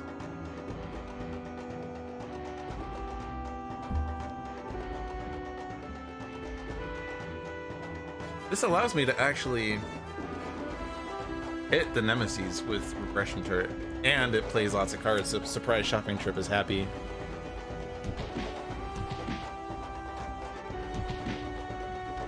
Surprise shopping trip is a really powerful card when you are set up for it. It's also a really terrible card if you're not set up for it. So all of those nemesis will be hit and they'll redirect to bunker. I have the figurehead still, right? Yeah. I want to play the top card. Oh no! Surprise! Is ripping Comodora apart? Eh. We'll win before Comodora dies, I assure you. Baron Blade's down to 10. Hit points are but a resource. As long as you have at least one of them, you are fine. It is still not Doomsday time, though.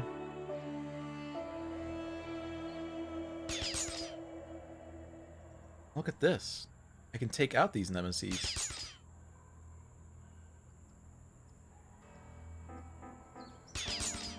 Thanks to surprise shopping trip.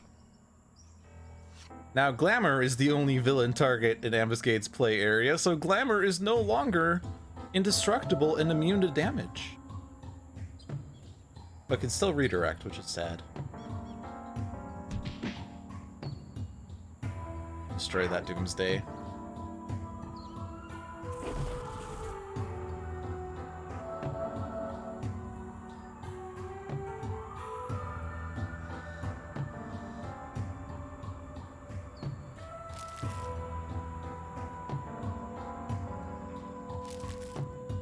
I wonder how I'm going to win this. Do I flintlock and cutlass for victory?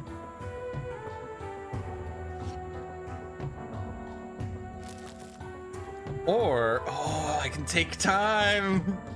I can take time!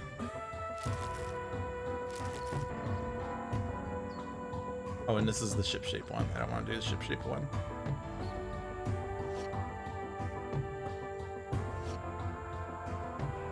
Take time.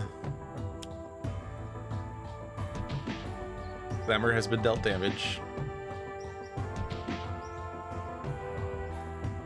As I said, Surprise Shopping Trip is a very powerful card.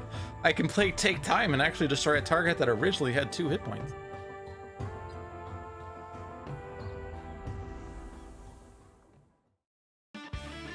You win with a mint ultimate challenge mode. Ultimate challenge mode. Ultimate vengeance mode. That's the word.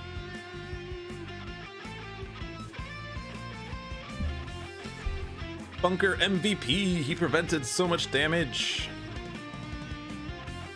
It's kind of powerful when you can get a hero target with highest HP to either reduce a lot of damage or be immune to damage, which is why Mist Form can also be a really powerful thing.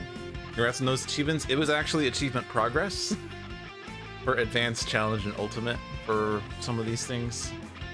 Challenge and Ultimate mostly because I haven't played most of the Vengeance guys, mainly the villains of the multiverse villains I haven't played on Ultimate yet, I don't think.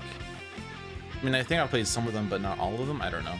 I know I've done challenge mode for some of them, but I was going through a thing where I was not playing enough Sentinels to want to play Ultimate that much. So, new game. It is 8:33. We shall return to our Mad Bomber Blade Ultimate-a-thon. We're still trying to beat Mad Bomber Baron Blade on Ultimate difficulty. Has been proving quite difficult. The last match we had against him, we lost. Actually, the last 3 matches we lost, but I feel like the last one was the one that was most likely to win. All I'm doing is I'm hitting randomize and go, which is generally a bad play for trying to set up a victory, but really, if you're playing Sentinels just to set up victories, you are missing out on a lot. It's like you can make this game a lot more easily if you just put in GI Bunker, for instance, or bring in Legacy, who can lead from the front in Heroic Interception or something like that. Or not Heroic Interception, but Next Evolution. Yeah, Guise is here. Guise.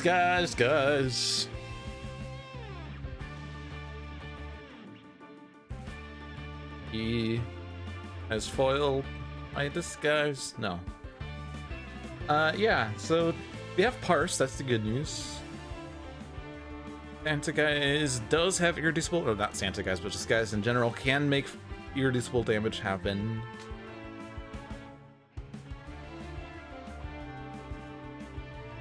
And with Santa Guise, we can maintain a setup. We flip presence. We have Fanatic for Wrathful Retribution to help get to the flip side, and Realm of Discord, which I'm not sure what that provides us.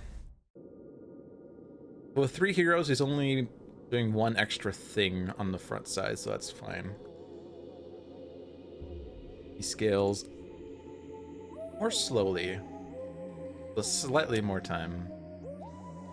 Realm provides chaos. Exactly.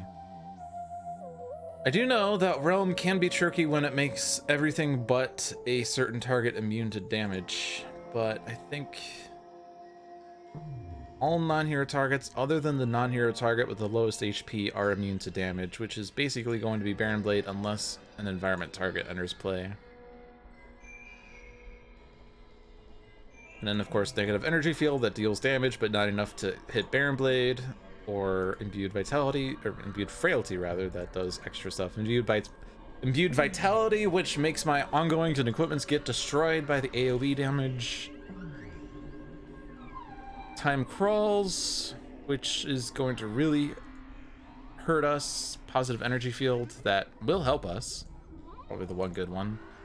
Time flies, which makes, instead of 2 villain card plays a turn on the flip side, 3 card plays.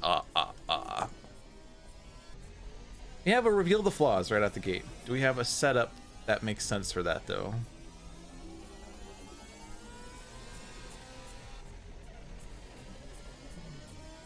Don't quite have damage here. Selling the chaos short. Fair. Buffer overflow would be destroyed by Baron's flip and would screw things up, basically.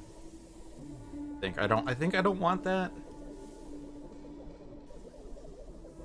Targeting arrow. He has the annoying thing here is he has a -2 by the challenge rule. Plus, you know, his whole general, he accelerates quickly by putting cards under him effect. Imbued vitality could put his ongoings under him as targets. Uh-oh. Uh-oh. You're right.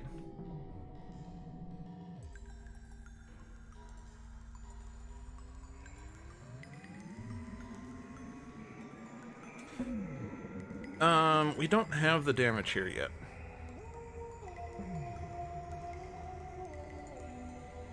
Bolden on Santa Guise allows him to put presents and reveal presents. I think I'd do Gauge. Gauge does a card draw. I'm not skipping because of that. We can at least make sure he doesn't put a target into play if we do that. Ongoing. But reduced damage. Well, we do have Reveal the Flaws, so actually that doesn't do anything when we do get set up.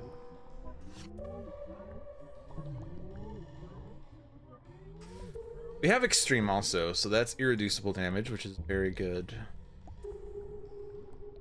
Probably going to want to... I think if we do Gritty Reboot, we could do Fanatics 1 and 1 on Guise. Because we do need to accelerate Guise very quickly.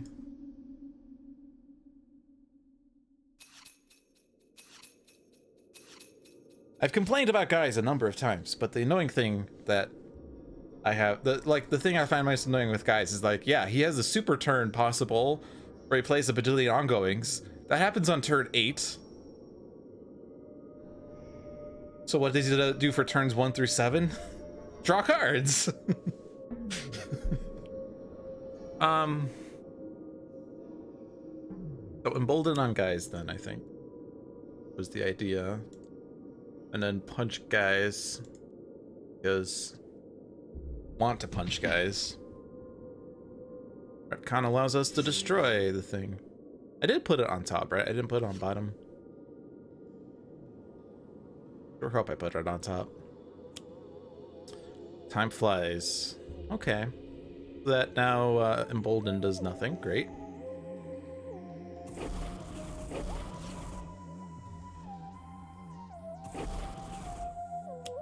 However, I think that Time Flies is actually going to be fairly good.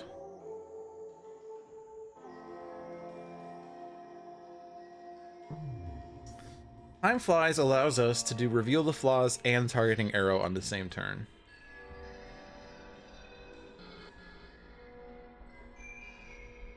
We do not have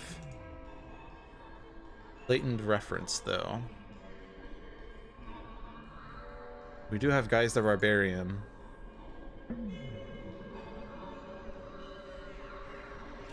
Could high five someone, I guess, but there's no damaging power. We'd just be able to play Gauge. We do have 3 powers on Guise's turn as the result. I mean, let's see. We destroy Retcon. Or not Retcon. We destroy Gritty Reboot because it's going away anyway. We don't need an extra damage on everyone. Do we destroy Embolden? Destroy Gauge for less damage. Oh no, we still need Embolden because this doesn't do extra powers. It's just play extra cards, draw extra cards. Okay. We do need Embolden still. We don't need Gauge as much. I don't know if we're...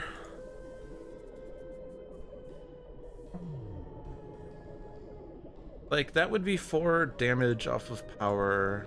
You don't have an additional power, but you could do Sanctifying Strike. You do 6 damage there.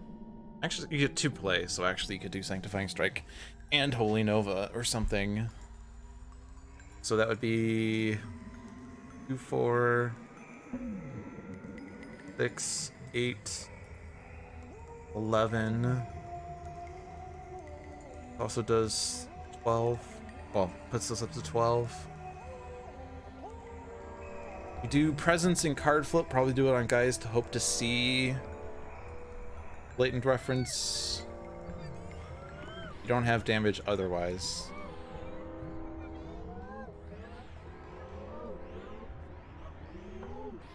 We probably still do Guise the Barbarian in case we like find best card ever.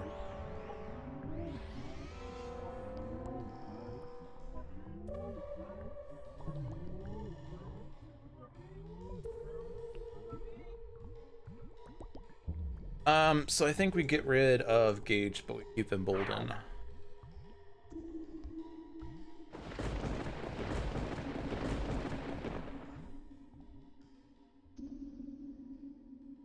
Now we go mad.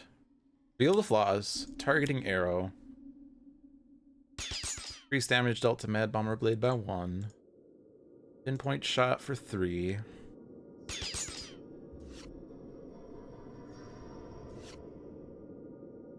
Between the lines gives us another irreducible source. Guise the Barbarian.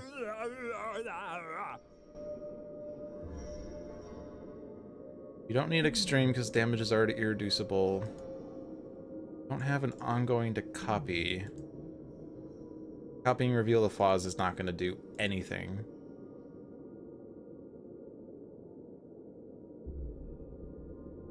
We could redirect it and then that would hit Baron Blade. Yeah, his end of turn damage would hit himself then. That's something. So now presence and then flip presence.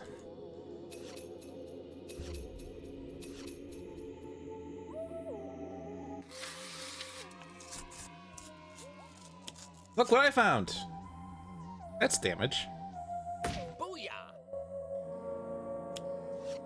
Where did I leave that is not blatant reference. But we did get another Guise the Barbarian off that. We did get an I can do that too. So we could do, if assuming Time Flies is still in play, we could do Guise the Barbarian and copy Fanatic's power to do 3 and 3.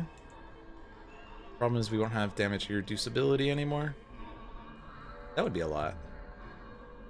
Otherwise, we take a look what I found in Gritty Reboot back. But I will say, yes, I did find what I was looking for. And this destroys Embolden, actually. Total Beefcake destroys Embolden, but that's fine because we do more damage to Baron Blade then. That's fine. Not the best damage, but it is damage.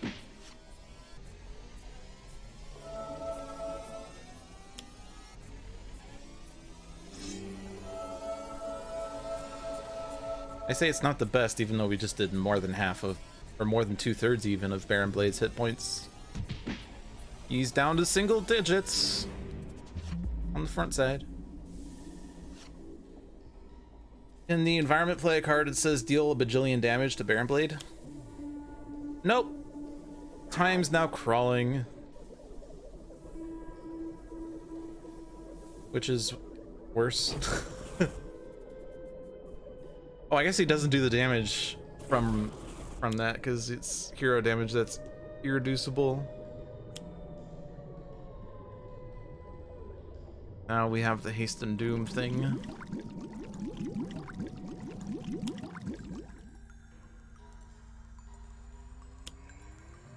We have the haste and doom thing.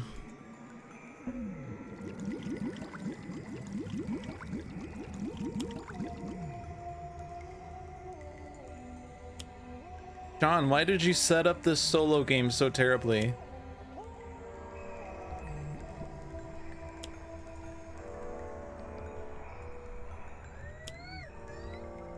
Oh my god.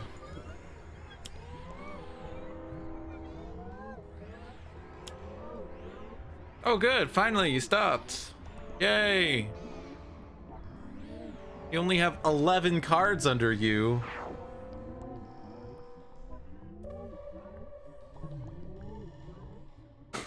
Flip him this round? How? Ow! Oh. We did our big damage and it was small damage.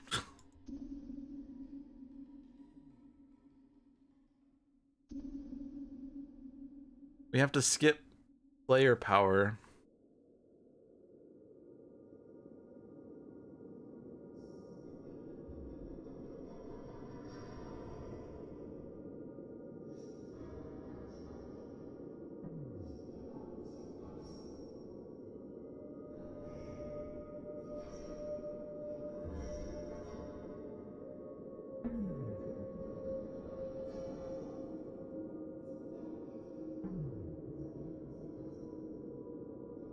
I don't know. I have another Total Beefcake? No. Why did I play Total Beefcake? I shouldn't have played Total Beefcake.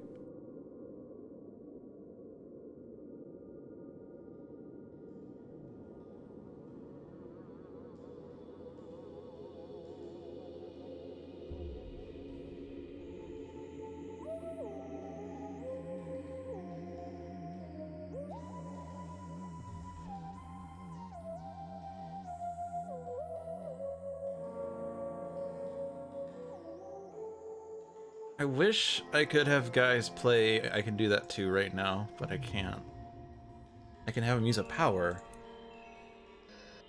but either plays presence or flip or adds presence, but that doesn't make the presence irreducible.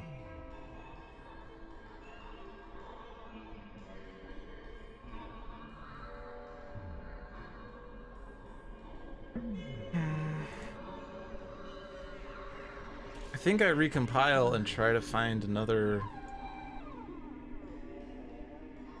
Heal the Flaws.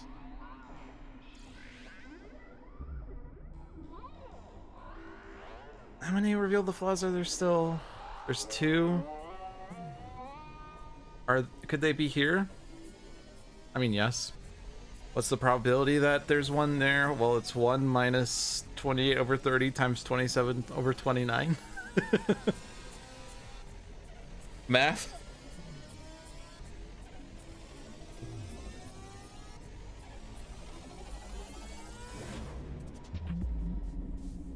It's actually a 13% chance. Seems way too high. 8 over 30 is the chance that the first one is not a Reveal the Flaws. 27 over 29 is the chance the second one is not Reveal the Flaws, and that's 87%. There's about a 1 in 8 chance that if I flip Parse's presence right now, we get a Reveal the Flaws.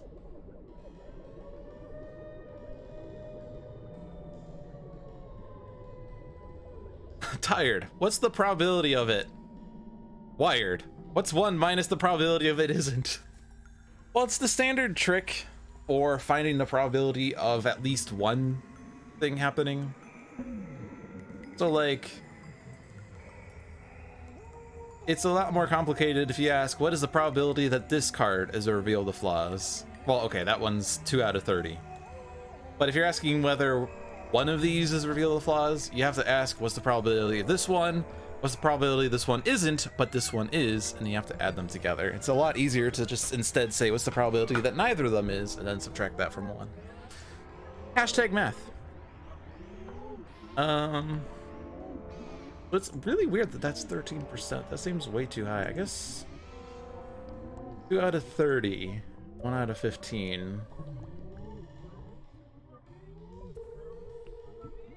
That's 6.7% by itself. And low percentages sort of add. Wait, 1 out of 15 is already way high. Wait, yeah, that's 6.7, but then the next one, that's 7 or 29. I don't know. Yeah, it's weird. Okay, the thing is, if I do find a Reveal the Flaws, do I have enough to do anything with that? Because we don't have the +1 for sure. Can I do another targeting arrow? Oh yeah, because this isn't included, so it's 2 out of 32. Okay. Redo.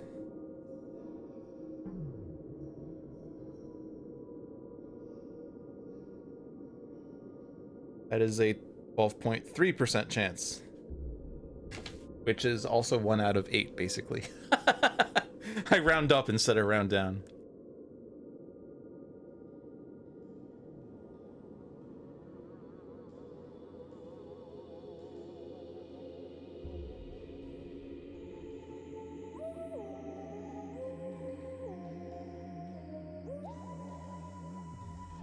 If I find a Reveal the Flaws, I can do 2 damage off of I can do that too.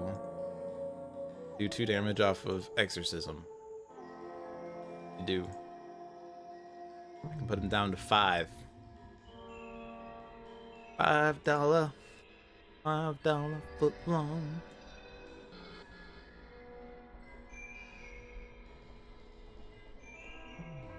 I could retcon time crawls.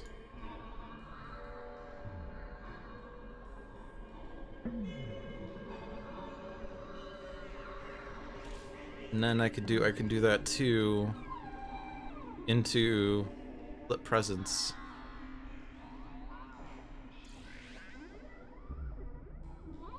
I can't retcon Beefcake because I can't get Guise to play a card. I could get it back with where did I leave that? You're right. On his turn. Wouldn't be able to get it into play though.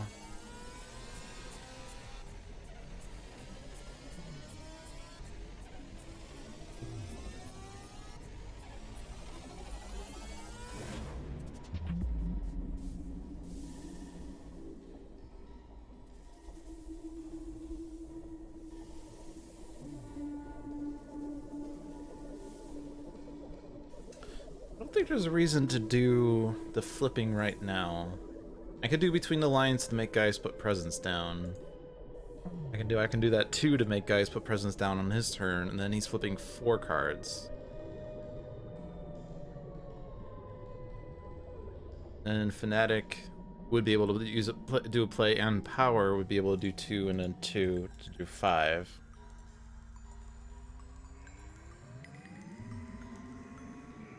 As long as, like, Reveal the Flaws is revealed early and then Parse plays another card that deals damage or something. Admittedly, there aren't enough of this, but Tactic Analysis could do a lot of plays. Targeting Arrow obviously would be really nice and might fix all of our problems. Or we get up between the lines. I think I do this on Guise to do presence.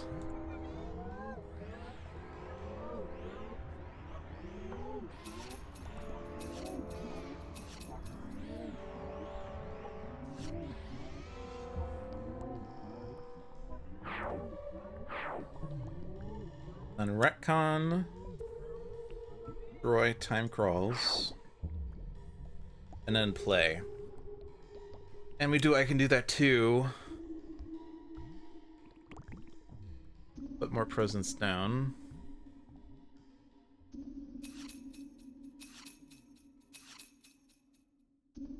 Then we flip Parse. Sensory awareness. Tactic Analysis, but we still don't have the irreducible thing. We could do it on Parse to increase the chances of that. Neither of those are it. I'll play this and maybe get irreducible. No reason to take this though, because it's going to be destroyed by Barren Blade.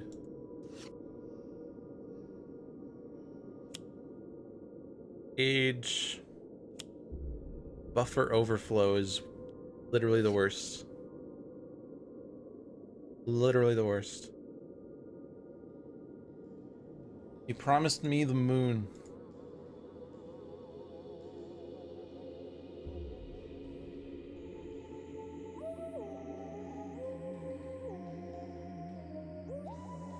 Well, the next option is we take 11 damage and Fanatic flips her presence to reveal her singular copy of Wrathful Retribution. I don't think I play here.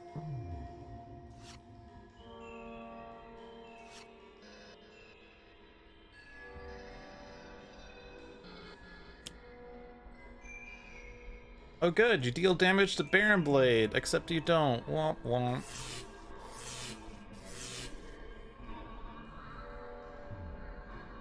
And the explosive bubbles are destroyed explosively.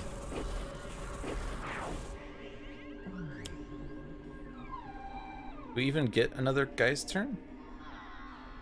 I will destroy Haste and Doom to stop the damage. Haste and Doom's, Buffer Overflow is not really going to do anything. Oh good, -4 damage to Barren Blade. Oh. Ouchie mama, okay.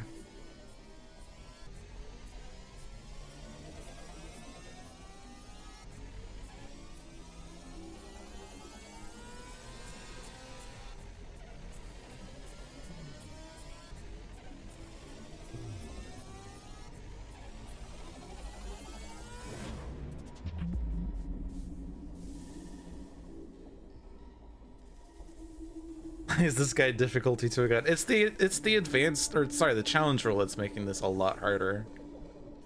If you didn't have the -2, we'd be able to deal damage more consistently.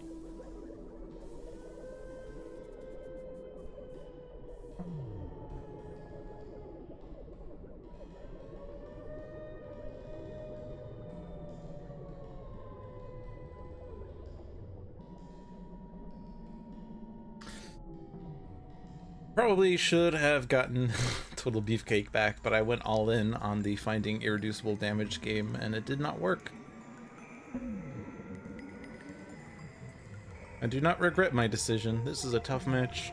Gotta be risky to win it. So...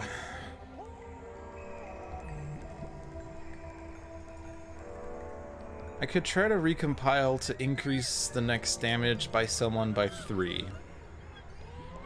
That way we can do a damage. Do a damage. Divine Sacrifice would do 5 damage. Or 4 damage, I guess.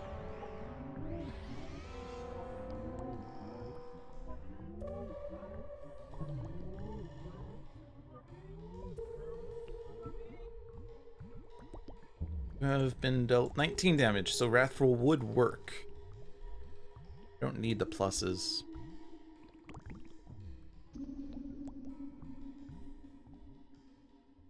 Setup's going away anyway.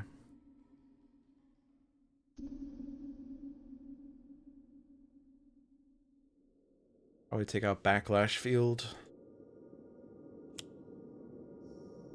It's going to kill us. New Final Dive Guise into Baron Blade. Is there even any reason to do this one? Don't you shuffle when you flip? Yeah.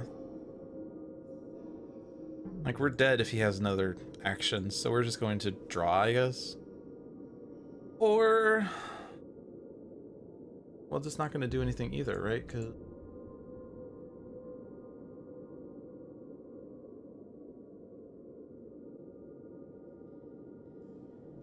maybe I do Fanatic because she could do a card that draws a card. Don't want Absolution. Oh, there's a targeting arrow. That would have helped. Impossible Shot. Look! There was damage in your deck and you didn't find it! Parse! No!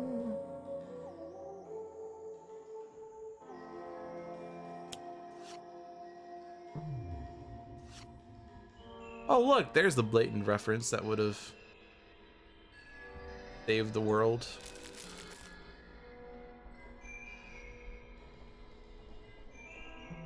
That was not the power I wanted.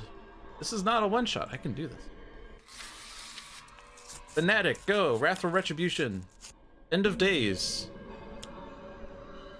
Prayer of Desperation when I have 6-7 cards in my hand. Aegis. Hard draw.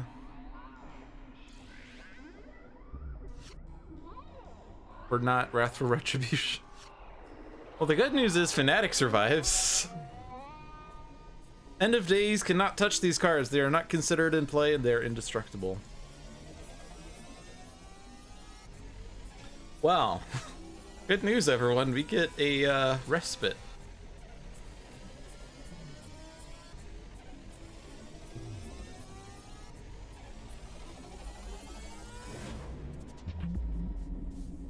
We get 2 more card draws before Fanatic's next turn, so 4 chances.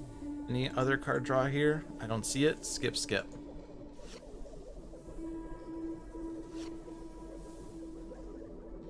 I could save the other 2 with Divine Sacrifice. Not wrong.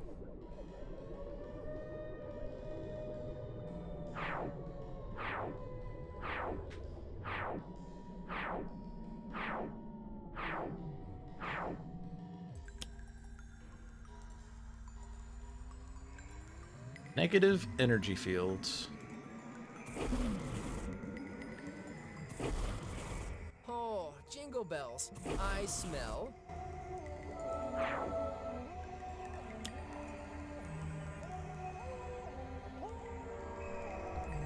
Oh, you know, negative energy field, if you're gonna react every single time Baron plays a card, we're gonna have an argument here. Oh no. Alright, so we have the same situation as previously, except we no longer have face down cards. We have an End of Days.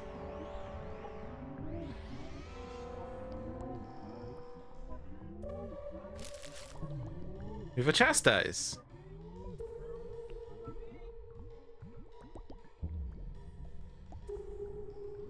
I mean, the 50-50 chance that she ever draws Wrathful in her first 20 cards, you know. You know how it is.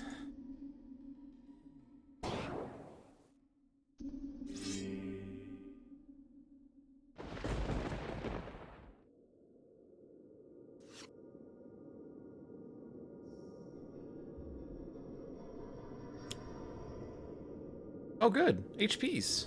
Woo! Yeah! You can survive this. Nope.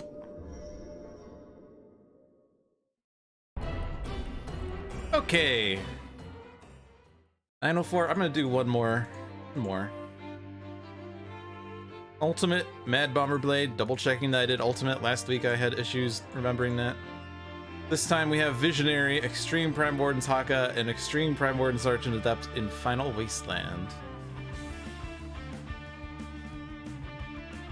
Theoretically, we can remove Baron Blade from the game instead of flipping him. Theoretically. My bombs are scattered everywhere. You cannot win. I have foreseen the consequences of this conflict, and I have to say, you're not wrong. Cerebral Hemorrhage, Mind Spike, 2 Prophetic Visions, Elbow Smash, Haka of Shielding, Savage Mana, Talmoko, Counterpoint Bulwark, Polyphoric Flare, Silver Shadow, Telemans, Lyra.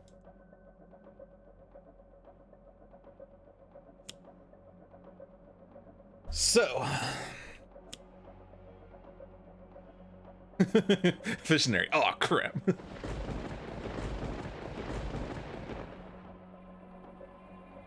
So what's the victory here? Haka of Battle? We don't have damage irreducible. We have Punch Someone.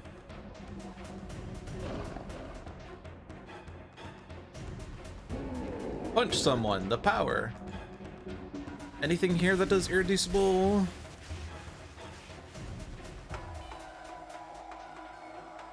This is indestructible.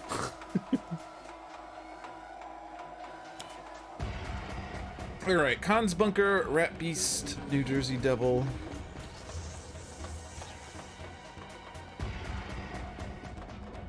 You don't need the hit points right now, do we? We do. We can take hit points. These are just gonna hit us, aren't they? Khan's Bunker on top, Jersey Devil on bottom or something like that. Hard draw to Haka.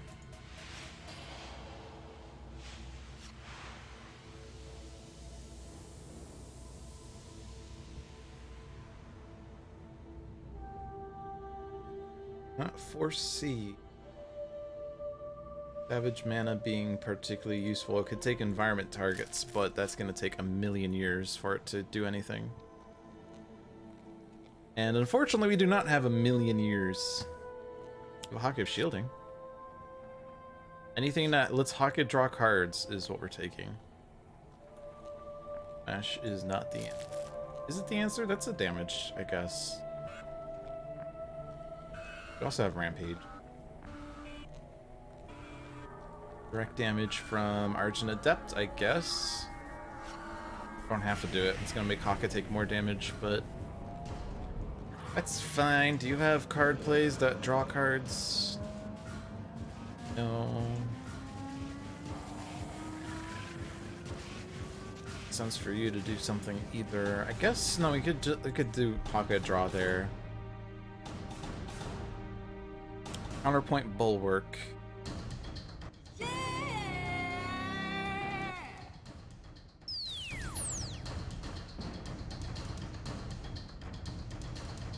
Oh yeah, I can't punch Haka anyway because he has shielding. You're right. Why are people smarter than me? So weird. So weird. This is not going to do anything. Or I do another Prophetic Vision. But Demoralization. It's never going to do anything ever anyway.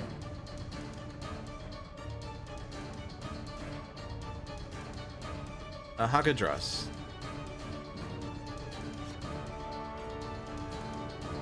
Haka punishes. Punish the Weak's not likely to help. That's gonna reduce damage to Bear and Blade, most likely.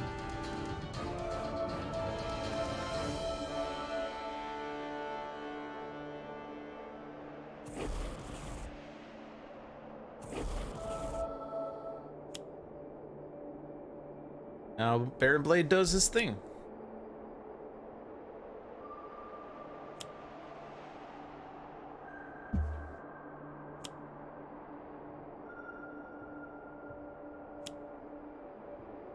He does more of his thing.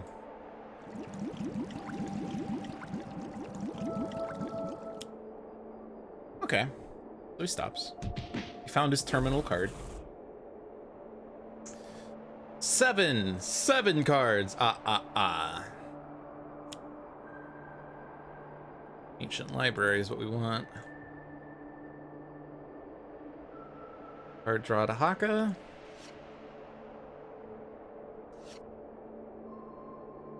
Still not found a Haka of Battle. I think this game is out to get me at this point. I'm calling the cards I want, and I'm not getting the cards I want. The last game did give me a good situation with increased damage and damage irreducible. It then proceeded to make it a terrible situation by not giving me enough damage. But I also kind of misplayed because I shouldn't have played the Beefcake. That was a misplay in retrospect. Should have saved it for the big damage. I only have myself to blame. Haka of Restoration is card draw. There's the Haka of Battle.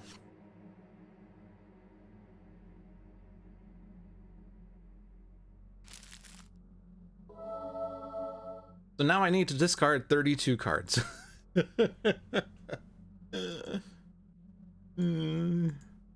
I shouldn't do this either.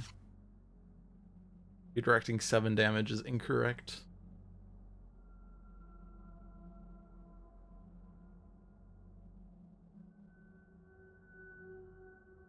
Foreshadow to give Haka a card draw. Ooh, Ground Pound. Okay, that's a little bit of time.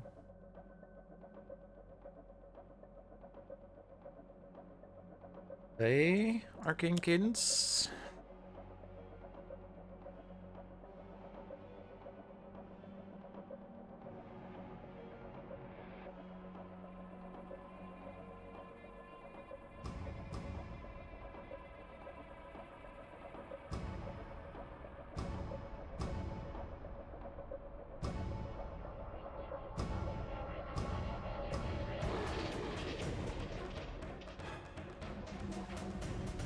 Don't think I'm Vernal Sonata-y.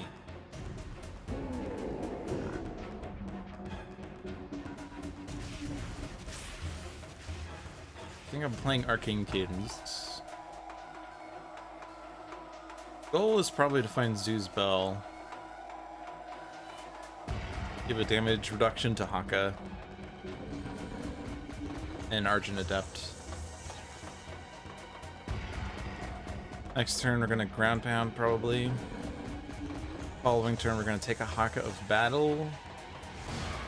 And hope to be able to play a card off of Argent Adept. So we need to keep Alacritus and something that can activate Alacritus, which would be Teleman's Lyra.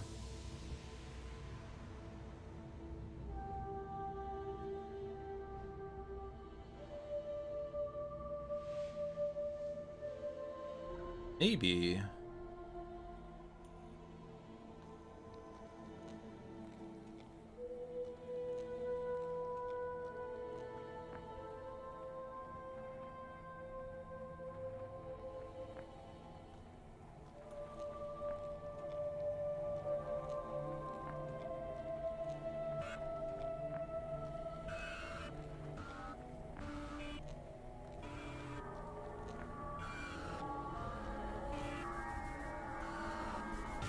I don't know if we're gonna build up to 30 cards fast enough. That was the problem. This is sort of already a loss.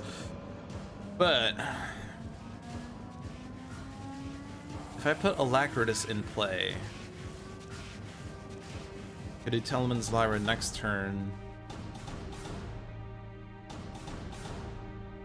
Next turn we're ground pounding, but the subsequent turn we do Haka battle. I could put Alacritus on top and then Arcane Cadence and put that into play if I miss off of Arcane Cadence. So Vernal would go in hand, Subdominant on top. I don't think Sadistic Dissonant will work, and Syncopated can go into trash because it can be gotten back with Vernal Sonata. And we found another Arcane Cadence and another Vernal Sonata, but with a harp. I think it's basically almost the exact same thing. Put the harp on the bottom because we could dig for it with Instrumental Conjuration.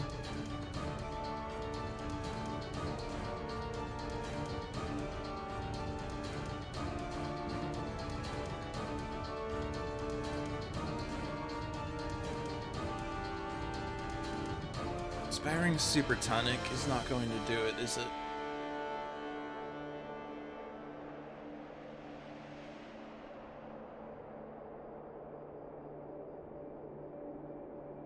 That doesn't activate the reduction of counterpoint bulwark.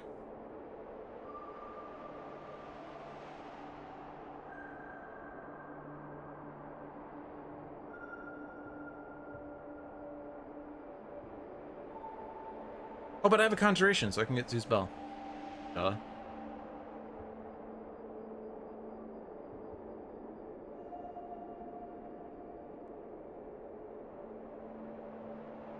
So the one I put on top is then going to get shuffled, so it's not actually going to be on top anymore. So if I want the Subdominant, I put it in hand. I don't think Saraband is going to do much, so we'll do Supertonic and Drum in the deck, Saraband in the trash, and then Conjure, use Bell. Hit an Onslaught.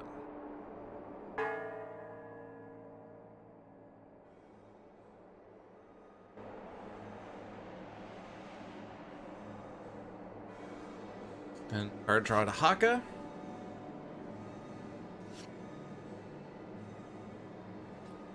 So now Argent's next two plays have to be Alacritus and Lyra.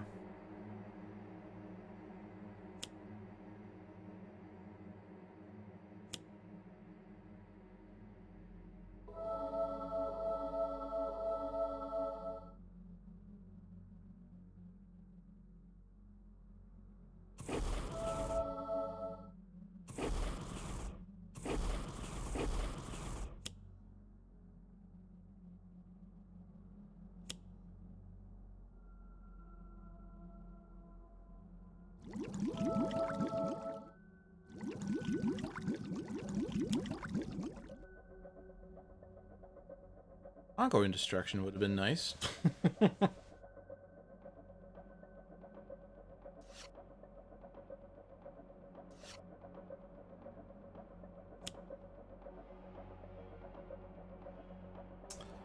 If only I could rest the mind on Baron Blade, that would solve all of our problems.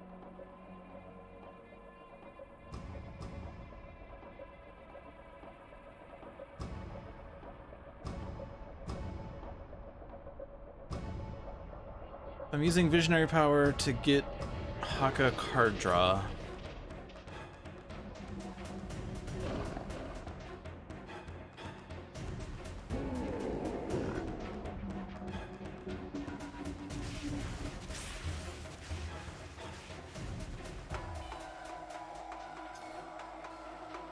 Decoy Projection could save Visionary when he does a bajillion damage. Not that Visionary is a damage dealer, but he could Telekinetic Cocoon. To what effect, I don't know. But she could Telekinetic Cocoon. Baron Blade can't destroy Telekinetic Cocoon until he flips. We could just let the environment whittle down Baron Blade, I guess.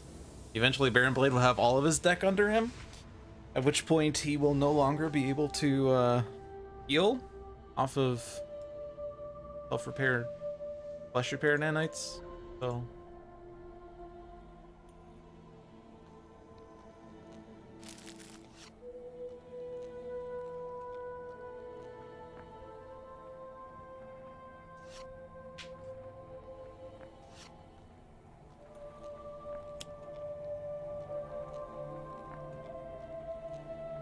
Has to be ground pound.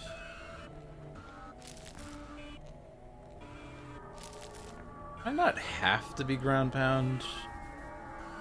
You can survive 9 damage.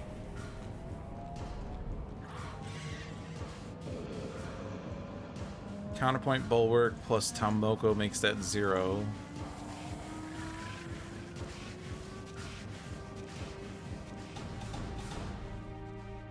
Problem, of course, is the 9 damage. Can't use the power.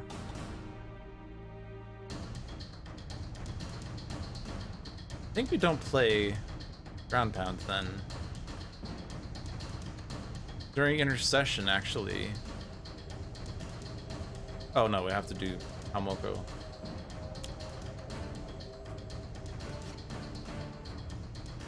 We can survive Baron Blade's turn, I think. And I survive the environment turn.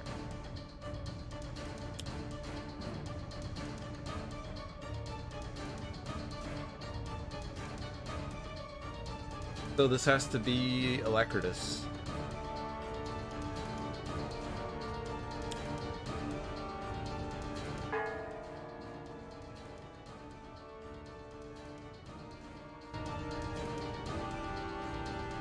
Save the decoy projection!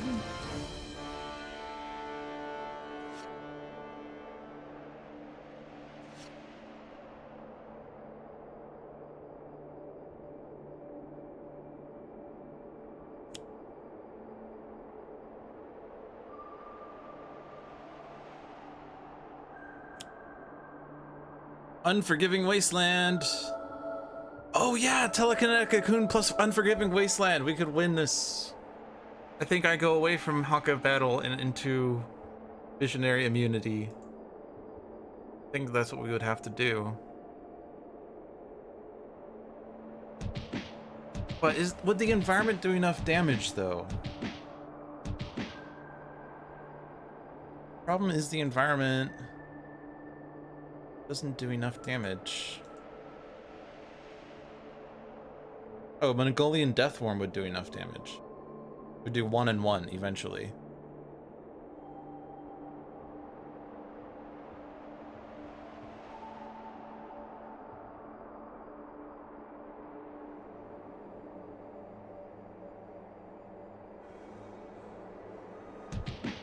Baron Blade, yeah, I can get to -4. But he'll eventually put cards under him.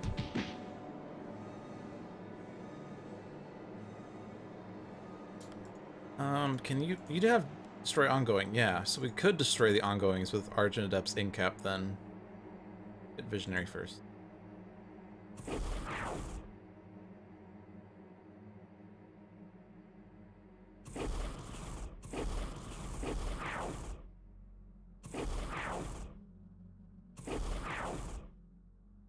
Oh, you destroy the environment yourself. That actually makes things a lot harder then, doesn't it?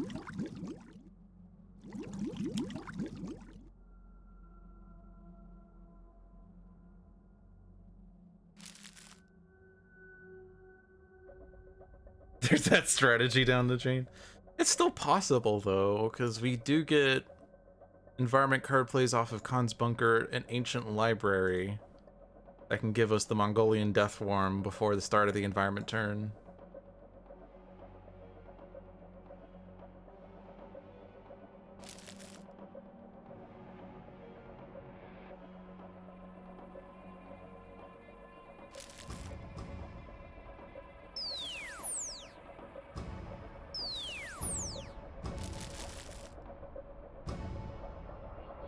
A 10. And has he actually put any under him? Yeah, he put 1 down. Throws another one in his deck.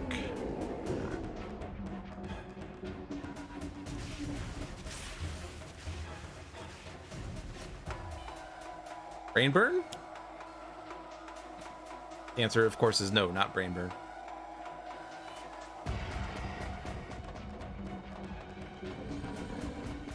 So we shift towards card draw on Visionary. Did you discard? Not discard it. We skip and do Visionary Power on Visionary.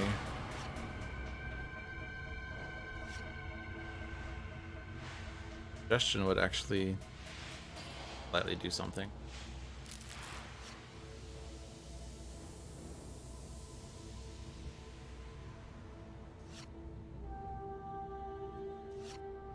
This is ground pound turn.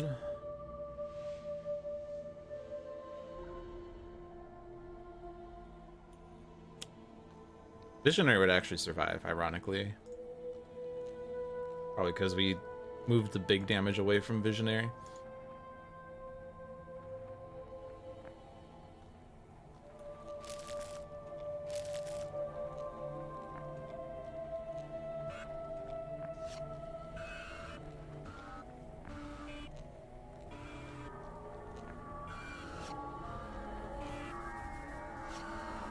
Mental Divergence would get us ground pound back, yeah. The timing is awkward though. If we had Visionary after... We had Visionary before Haka or after Haka, it actually would be a lot better.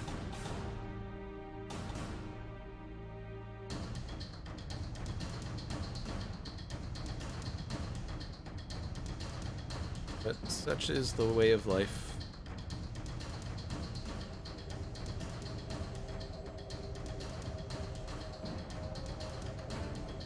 Thunder power that you draw. The problem is I have to use this power followed by this power.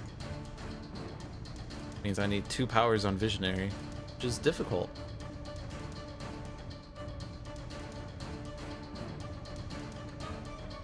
We don't need the -1 here. We do still want the card draw if we can.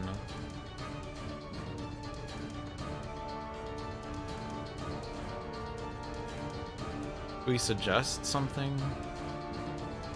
Suggest slash and burn?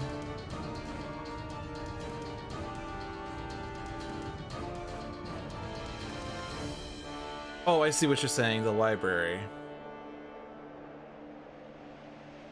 Yeah, if I could somehow get it destroyed, have Visionary put it on top of the deck, and then Haka draws at the start of his turn. But there's too many in-betweens here. We need it to be destroyed, then put on top. Put on top here. Like, this is an or here, so I can destroy it, but then I can't put it on top. I can put it on top, but it needs to be in the trash first. Not.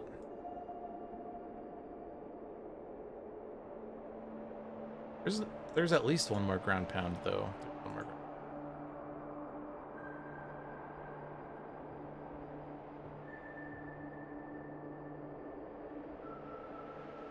So this is actually a bit tough, isn't it? Because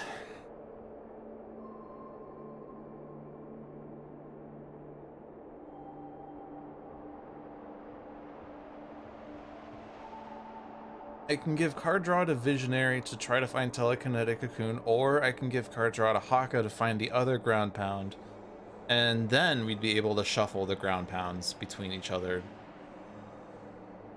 Be able to keep that routine up for a bit.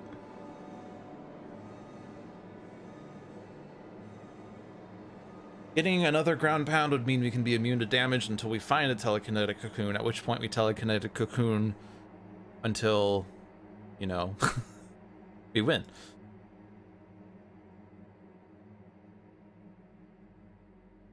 But getting to that point, it's going to be hard.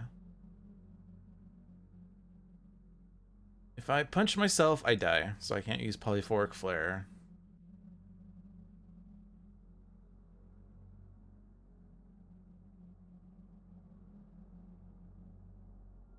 If I have Haka play another Haka card, he has 14 cards in hand, you'd be guaranteed to draw the other ground pound. Problem is he wouldn't have the cards to sustain it anymore because he won't have the card draw. But we can... He gets a card draw on his end of turn. We're using Mental Divergence, so we're not using Enlighten anymore. Card draw here, so he's drawing 2 cards per turn, discarding 2 and playing this, so he's losing 1 card per turn. If he plays Dominion, Baron Blade will keep taking out environment cards and he'll have the sustain he needs for that then. We should play Dominion now. And then next turn he can play a Haka card to find the other ground pound. And then Argent that can have him play ground pound. Okay. Okay. We're definitely playing Alacritus. We need the Perform of Harmony. Company of the Rhythm allows us to also get the card draw.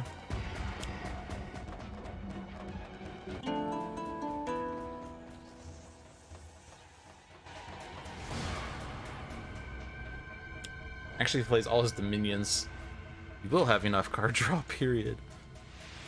Yeah, Haka priority right now. There's ground pound. Excellent, we found it. Yay! All right, no more crisis. Crisis averted.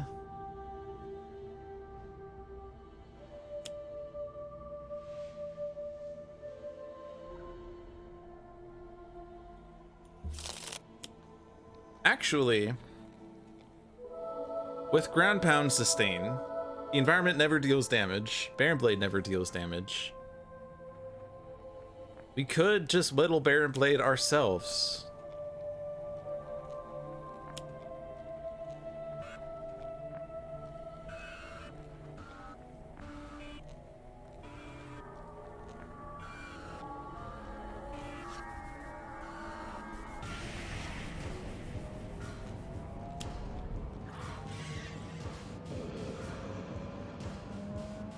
We need to play Mental Divergence at some point, but you don't have it yet.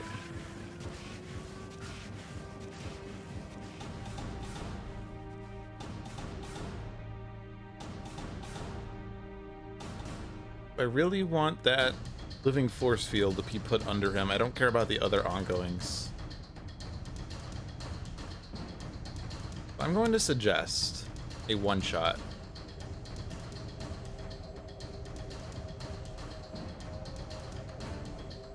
Slash and burns aren't going to do anything ever.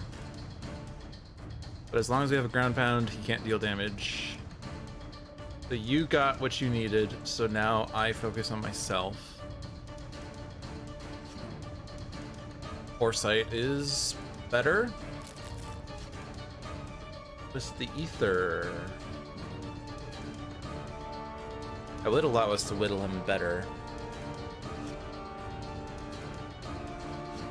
I actually do want to keep Visionary Haka and Argent Adept alive so that we do get more environment card plays, I guess. Although with Ground Pound, they're not doing anything anyway. So this is Ground Pound. And discard. During Intercession. Matter. You're playing Ground Pound for the rest of your life. You're going to be playing Dominions soon, though.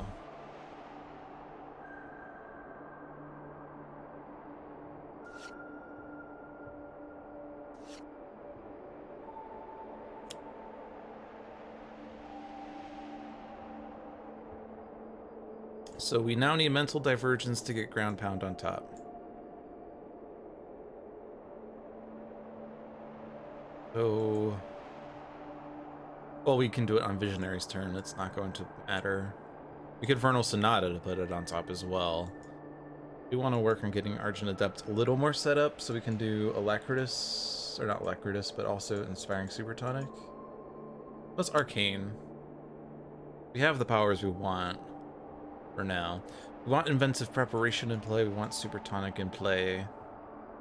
Well, Supertonic in play. We want this eventually. We don't need that. That's not going to do anything. That's a nice card. That can be conjured. So... Preparation Enhanced. Shadow on top.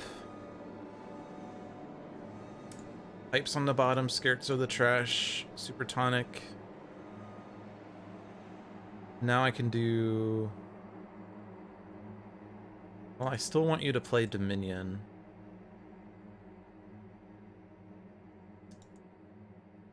Still doing this on card play and not on power.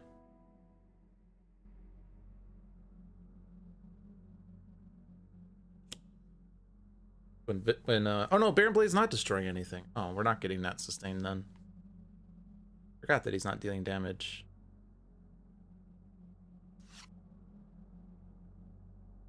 That's the problem. That is the problem.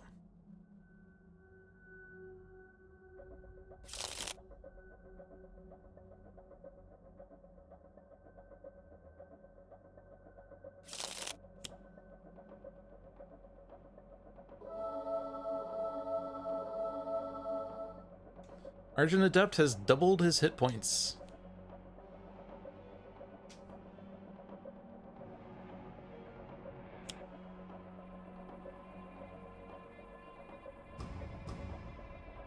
So, did it work? No. And we do know his next card play is Living Force Field.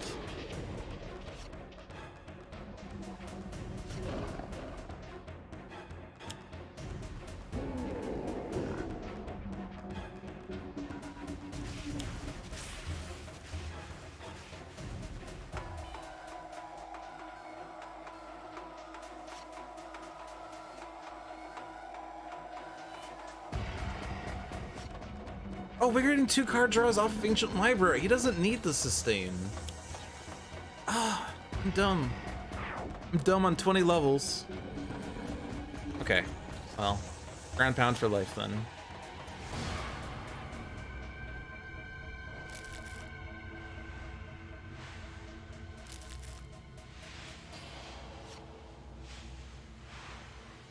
We do have a Twisted Ether. But if we give Haka... Actually, Taiaha would do damage. We give Haka Taiaha, and then he can use Taiaha to whittle down Baron Blade while we set up this 20 million year play.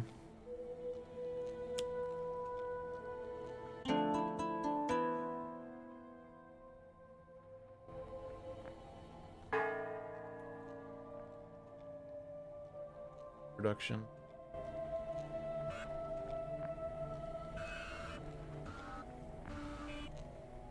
Yeah, we're doing it with the environment.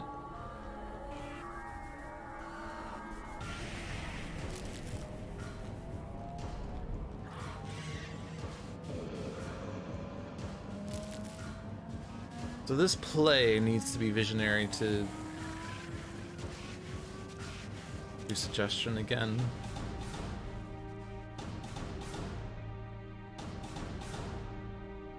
Because we need that -1 on the bottom.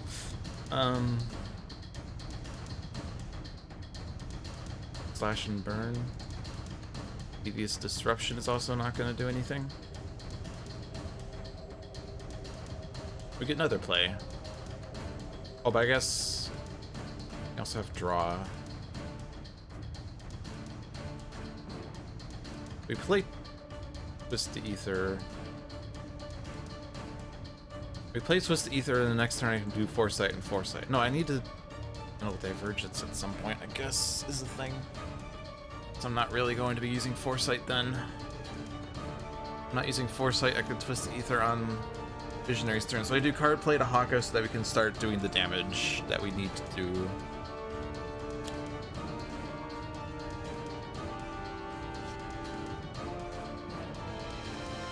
They're waiting for, we have damaged Baron Blade. Oh man. How do I always put myself in situations where it's a 20-year game for an eventual victory? Like, we are definitely in a stasis right now. Like, Baron Blade can't do anything, environment can't do anything. So we're just going to take 1,000,000 years to get set up for the environment taking out Baron Blade, and that's it.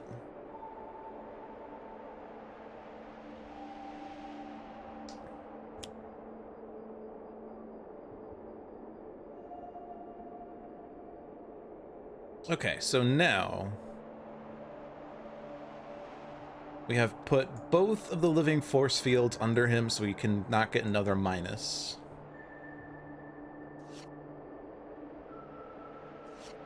And somehow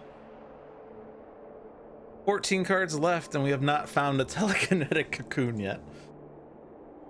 Game wants to make this hard.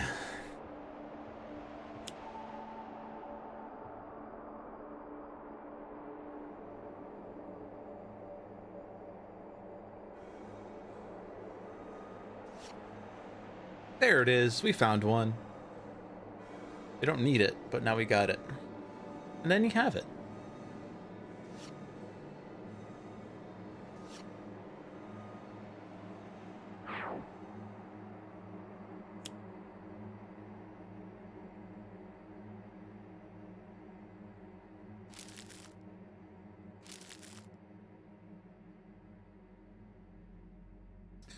Alright, so we're gonna stop this nonsense. What damage type do we want for the rest of our lives?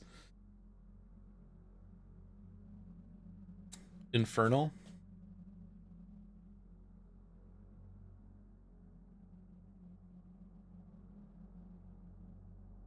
We have damaged Baron Blade!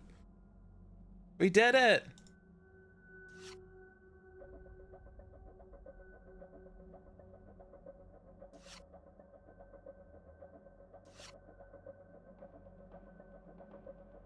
Okay, so now we conjure the harp, or do we have it? We have it.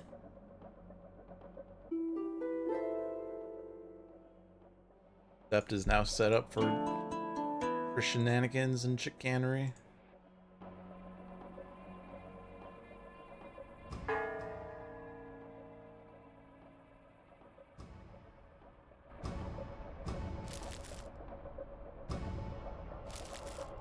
I don't really know what I'm looking for, but I will just do this until I have another rhythm that does something.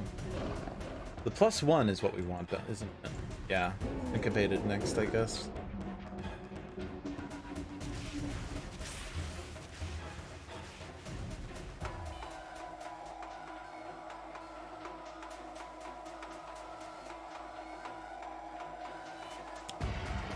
Could do a Haka battle at some point to make the next damage increased by a bajillion.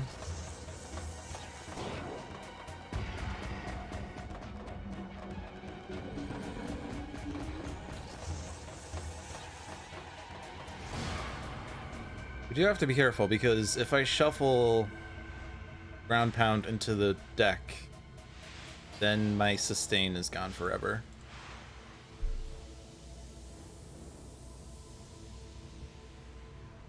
Rampage and accidentally take out everyone.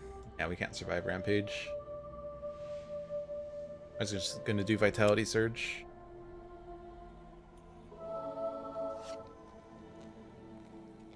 I can turn off auto draw, yeah, but I don't want to cards.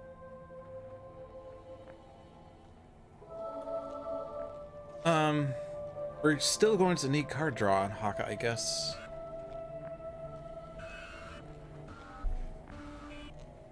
Actually, if he rampages with all of his dominions in play,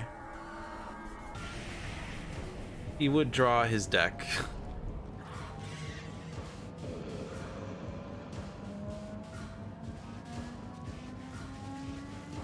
Actually, he has 2 in play right now, so if he rampages and assumes that he takes everything out,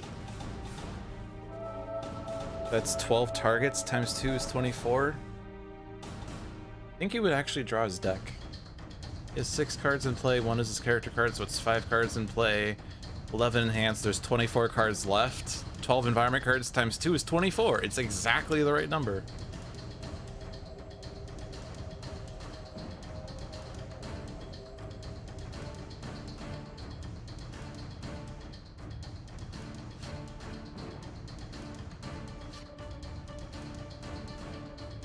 Now, Visionary can kind of just put whatever card she wants under Baron Blade.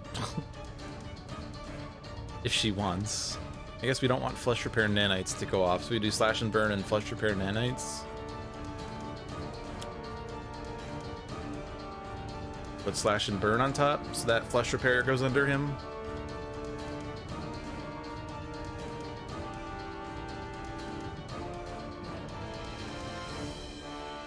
Do this still, because he needs to drop back for his next turn.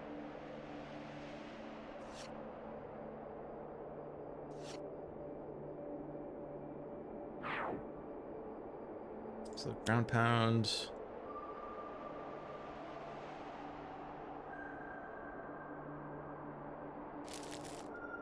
We're playing Rampage.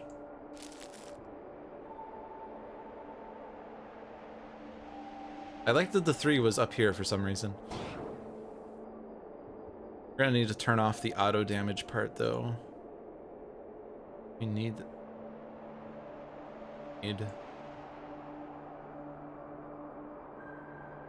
damage here.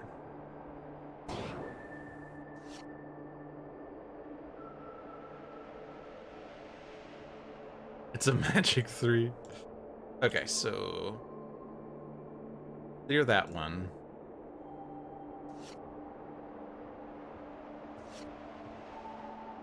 And we're going a card play on Haka somewhere to do Rampage. He has another Dominion. He could do a Dominion and Rampage, and that would just be hilarious. 5 cards in play. There's still 24 cards to draw, right? You can also see it there. Math! See? 23 plus 1. Or you could do it the hard way. 40 minus 5 minus 11 is 24.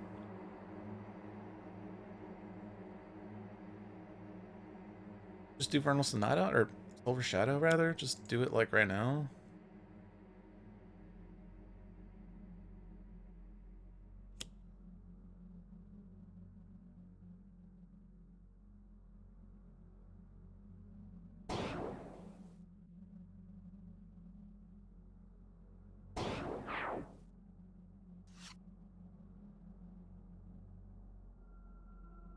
The nice thing about this, though, is that now we no longer need to put Punish the Weak on top. He'll just draw it back immediately.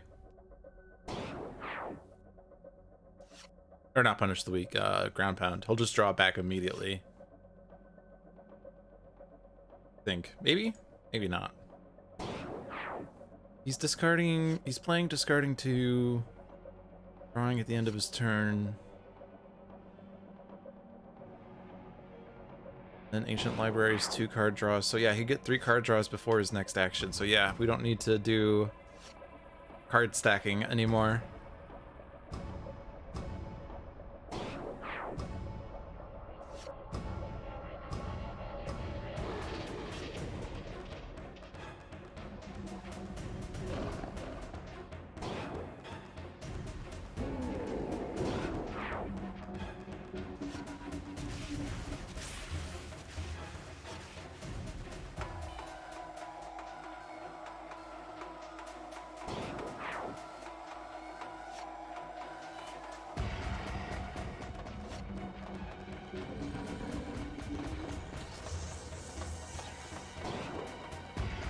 I think if we really wanted to, we could actually just do Baron Blade ourselves.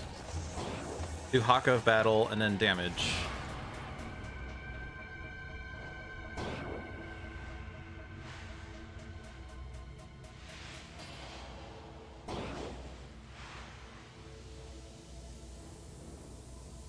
He didn't draw enough because he didn't destroy enough. There's still rat beasts around. That's rude. Didn't draw his other ground pound yet. Well, that changes everything. He didn't even draw your other rampage. I shouldn't have discarded the rampages then.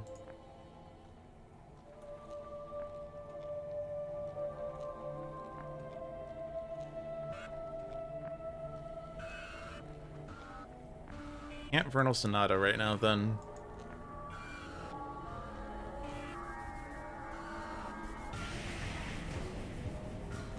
Do you have the damage increase one? We do. So we play that one.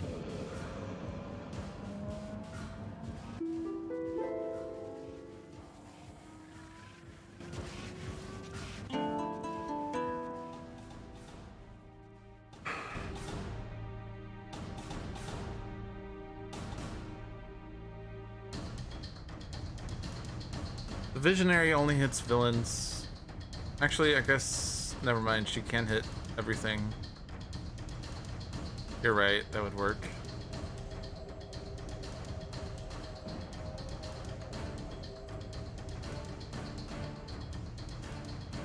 If I kill him myself, I have to kill him on the flip side with no setup. The thing is, though, I could start just putting cards out for Baron Blade to destroy. Like Rest the Mind, Foresight, other cards that I've discarded or something. Haka's like 3 copies of Enduring Intercession. Like, I think we could get enough fodder out there for Baron Blade to destroy 25 cards and still have everything I need. But it'd definitely be more fun for the environment to remove Baron Blade. So I think that's what we're setting out for. So yeah, if Visionary does the damage to take out the rest of the environment, then I guess it's okay to not have Haka use a power here to take those guys out. Have him play Dominion to ensure that enough damage is, or that enough cards are drawn.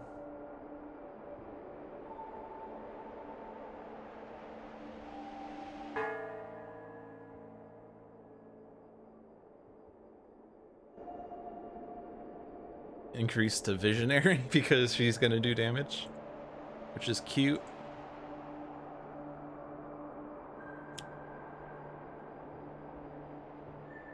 Actually, I could have Visionary play it right now. He'll draw 12 cards, which is enough.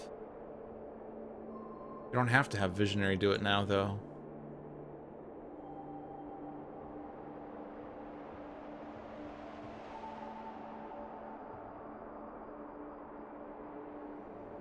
We can't stack your deck anymore. We put Flesh Repair. No, we did stack the deck. Flesh Repair is right. Right, it's in the right place.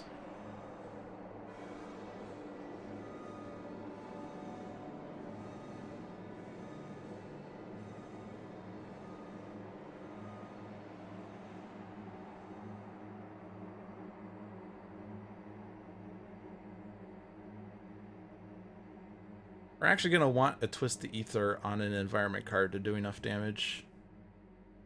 Like, we were originally thinking, let's have the Mongolian Death Form. Oh, it's not the highest HP anymore, is it?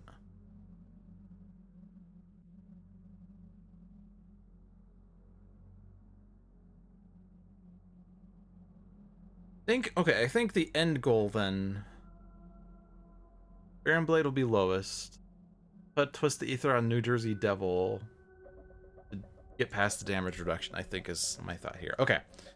But that's the end goal. So what would make things better for right now?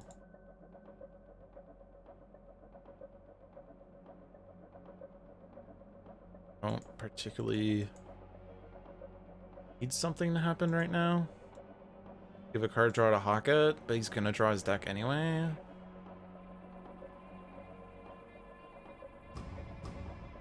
Play Mare. You have it and can draw more.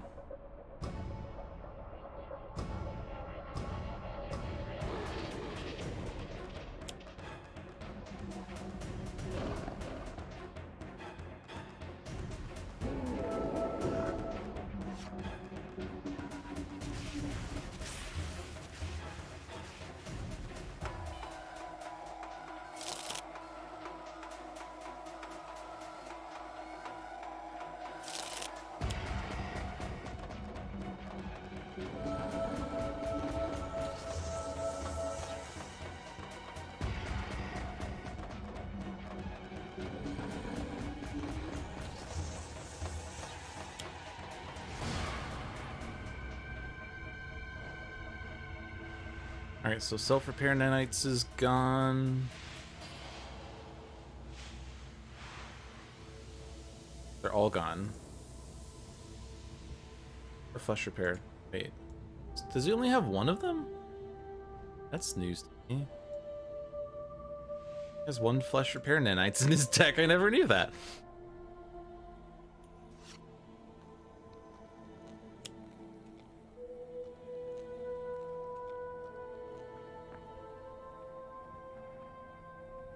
So this is where we do Maelstrom.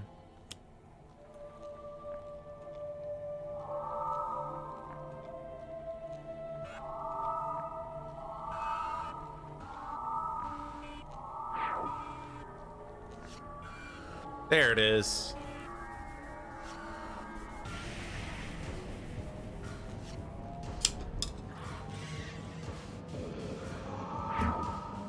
This match is going a lot longer than I expected it to go.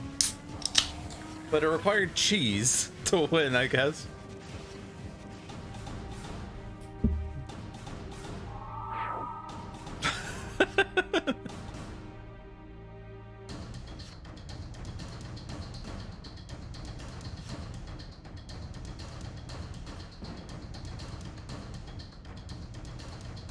Another possibility for victory is that we do damage to Baron Blade to flip him, he destroys our setup and whatever, but we have a Haka of battle and plus a bajillion on Haka, so he just one-shots Baron Blade.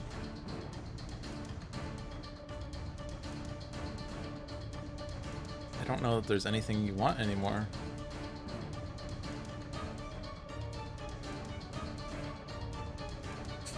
Twist the ether, I guess. Pound a Gouda.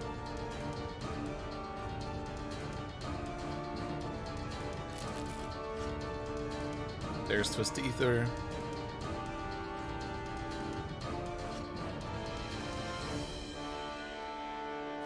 And now he has every card in his hand. Yay!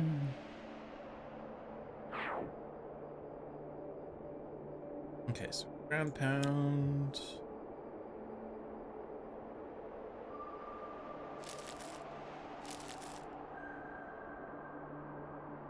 There. And now we go back to increase.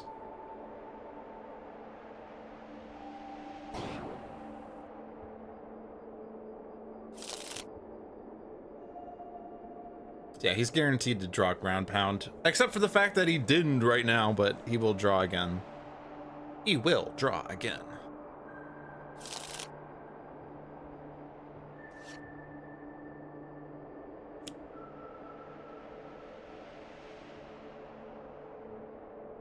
So now I'm just gonna conjure instruments, I guess. My deck has one instrument, sure.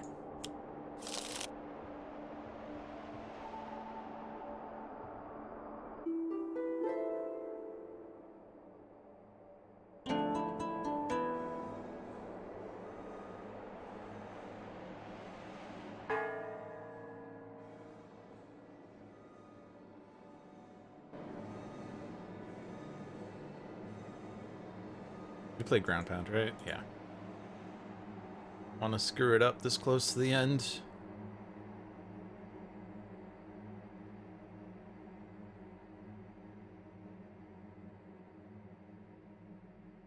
Yeah, so we can put it on the Chupacabra.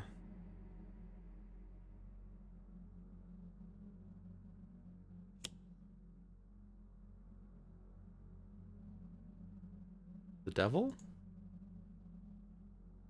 First. Devil's in play first. Devils are in the details. What do you think, chat? Give it to the New Jersey Devil to win or the Chupacabra to win? I mean, it's like 30 minutes away from happening, but what's your favorite creature, the New Jersey Devil or the amphibious Chupacabra?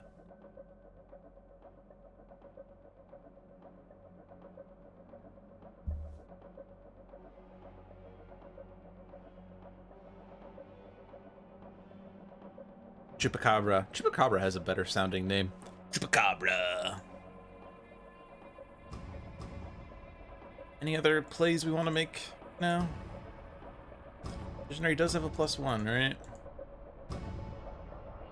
I don't really want Haka to play too many cards. We could play Vitality Surge just to draw the ground pound, but he doesn't need to. I think we just speed up the end game and have Visionary play damage cards. Or Haka play damage cards, but Haka needs to not play too many cards. He needs to be able to draw.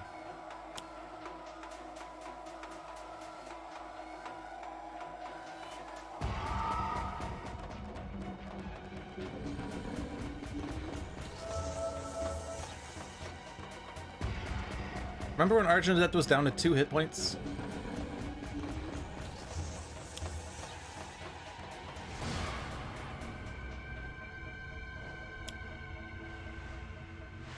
So our goal is to get Baron Blade down to 1, and then the Chupacabra kills him.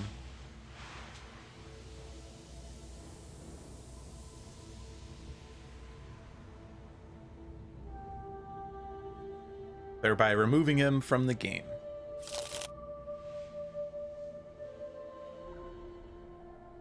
Discards a...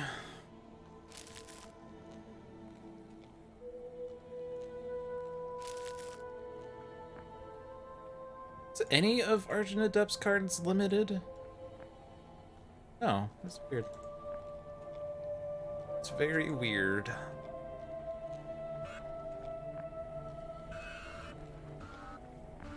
No reason to have 2 songs though, other than 2 melodies.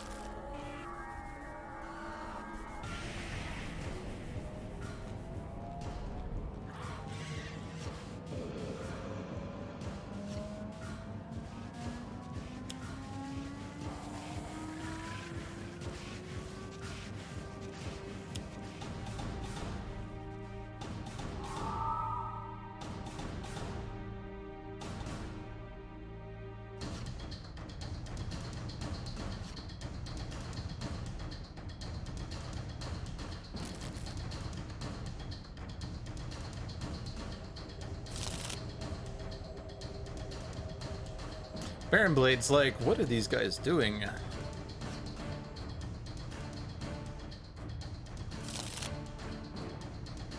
Do they not know that I've already won? I have 17 cards under my detonator. Trembling fools.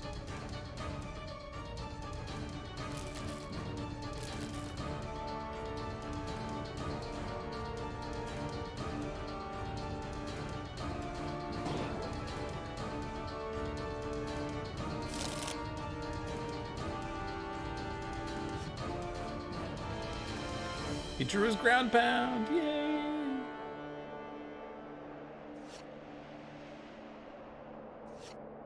Blade's pressing the explosion button and nothing's working. It's like that scene from Dark Knight where the Joker walks away from the library. He's like...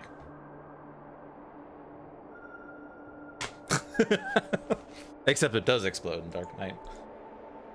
Okay.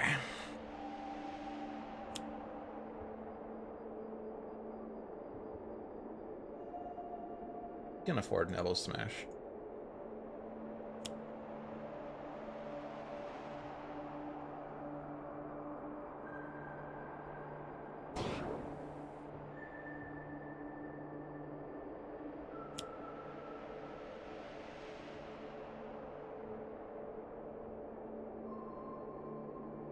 More Mind Spikes?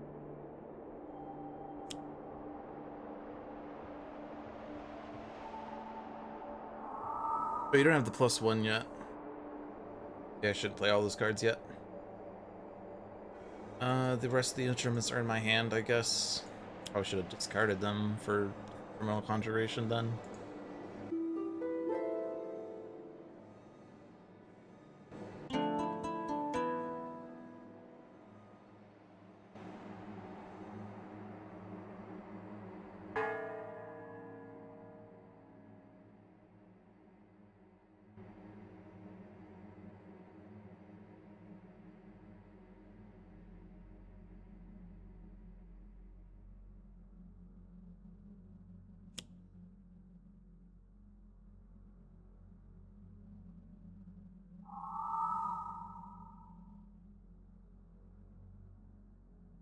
To do another odd damage for winning next round. I actually want to play an Enduring Intercession so that the environment doesn't kill us. I mean, we're not dying, but redirect damage to Haka because he has the -1. Give him counterpoint for a -2, and then we no longer care about the other things. I guess the Bolian Deathworm would get through. But like, what does it matter? It doesn't matter. We don't need to play ground pound anymore.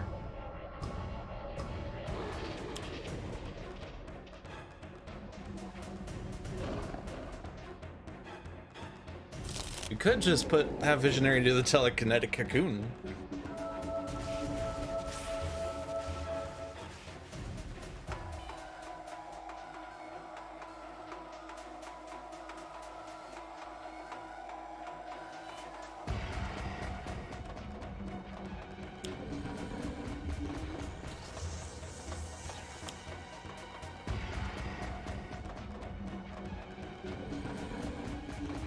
I have 19 cards under me. How do you expect to win?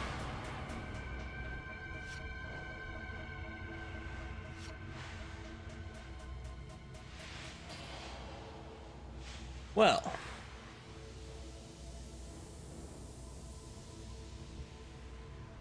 I do actually want to destroy your backlash field for no reason other than I don't like it. So...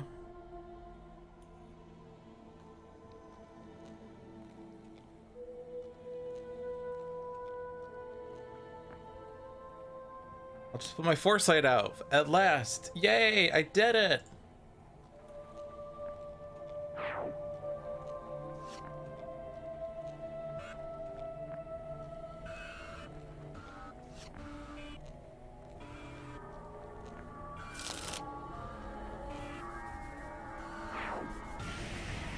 Now my mare is doing 2 + 1 + 1 - 2. Yeah, so we'll put Baron Blade down to 1. So then I just don't play. Oh, I guess I was going to play. I guess I could have Argent up to it. It doesn't matter though.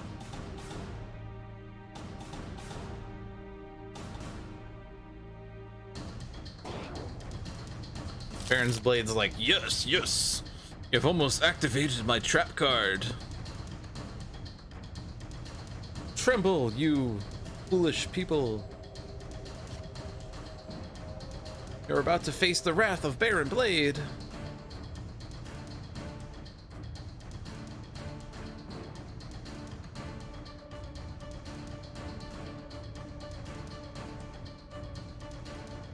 All my instruments are in play. 1, 2, 3, 4, 5. Oh, there's the drum. Finally, the ground has stopped pounding. SpongeBob be like, 4 hours later.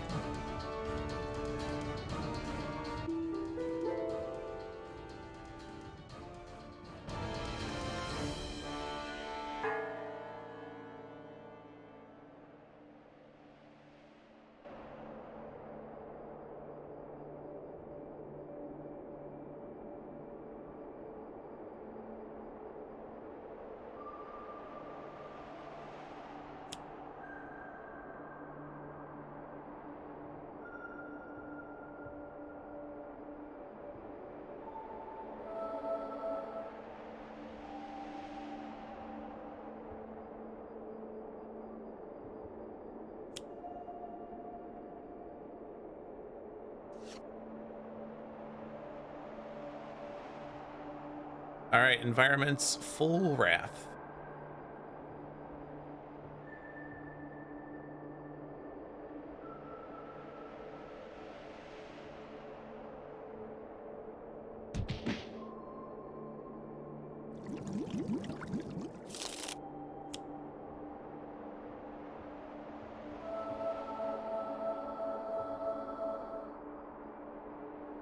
Zero, 0. 0, 0. Radiance increase. I want to remove Mad Bomber Blade from the game. Where is he? He's gone.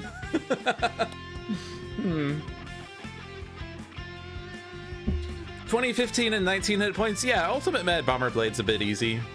Difficulty 2 seems like an overestimate there. Alright, that was pretty good. That was fun. Well, a bit long, but fun. That game was absurd. It was an hour. I've started this game thinking, oh, it's 9:03, we'll try another quick one. Yep, 1 hour later.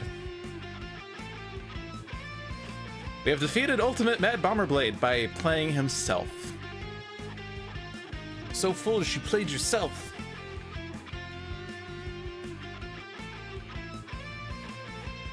We got the super stall team. We didn't expect to stall, but we ended up making it work. And Argent Adept was down to 2 hit points at one point and is now up to 19. He's now ready to fight his next fight. Alright, well, thank you all for watching. I hope you enjoyed your stay. That was Dolphin's Dive for this week. The other streams we have on this channel, be sure to check them out. Every Monday at 5 p.m. is Luck of the Seamus with Seamus the Hug Monster. Every Tuesday at 7 p.m. is Handelabra Live with John and sometimes Jeremy. Every Thursday at 7 p.m. is Dolphin's Dive. And I believe there will be no more Sentinels Workshop dev streams. Please correct me if that's incorrect, John. Every Saturday at 7 p.m. is Spirit Island Saturdays with usually John, usually myself, usually Seamus, sometimes Jeff Dugan, and sometimes yourself if you redeem the 20,000 Pointalabra reward. And every Sunday at 6 p.m. is Tales from the Archive with another letdown. There is not a Sentinels Workshop dev stream this week, John has confirmed, so that will not happen. Yeah, the Sentinels of the Multiverse game is great. Be sure to check out the other Handelabra products that they have designed. Bottom of the Ninth, One Deck Dungeon, and Spirit Island. Those 5 games are all really good, and you can check them out and play them yourself online or on Steam, iOS, Android devices, but also online for some of them, like Sentinels is online, and Bottom of the Ninth is online. The other games, not online yet. There will be a Kickstarter for an Aeon's End expansion. I do not remember the name of it, but it will be starting on June 1st, I believe. So check that out. June 1st is next Tuesday. The New Age is the name. And yeah, thanks again for tuning out, everyone. I hope you enjoyed that fun match. Let's go listen to Baron Blade music since he is quite upset now. This one. All right, have a good night, everyone. I'll see you around.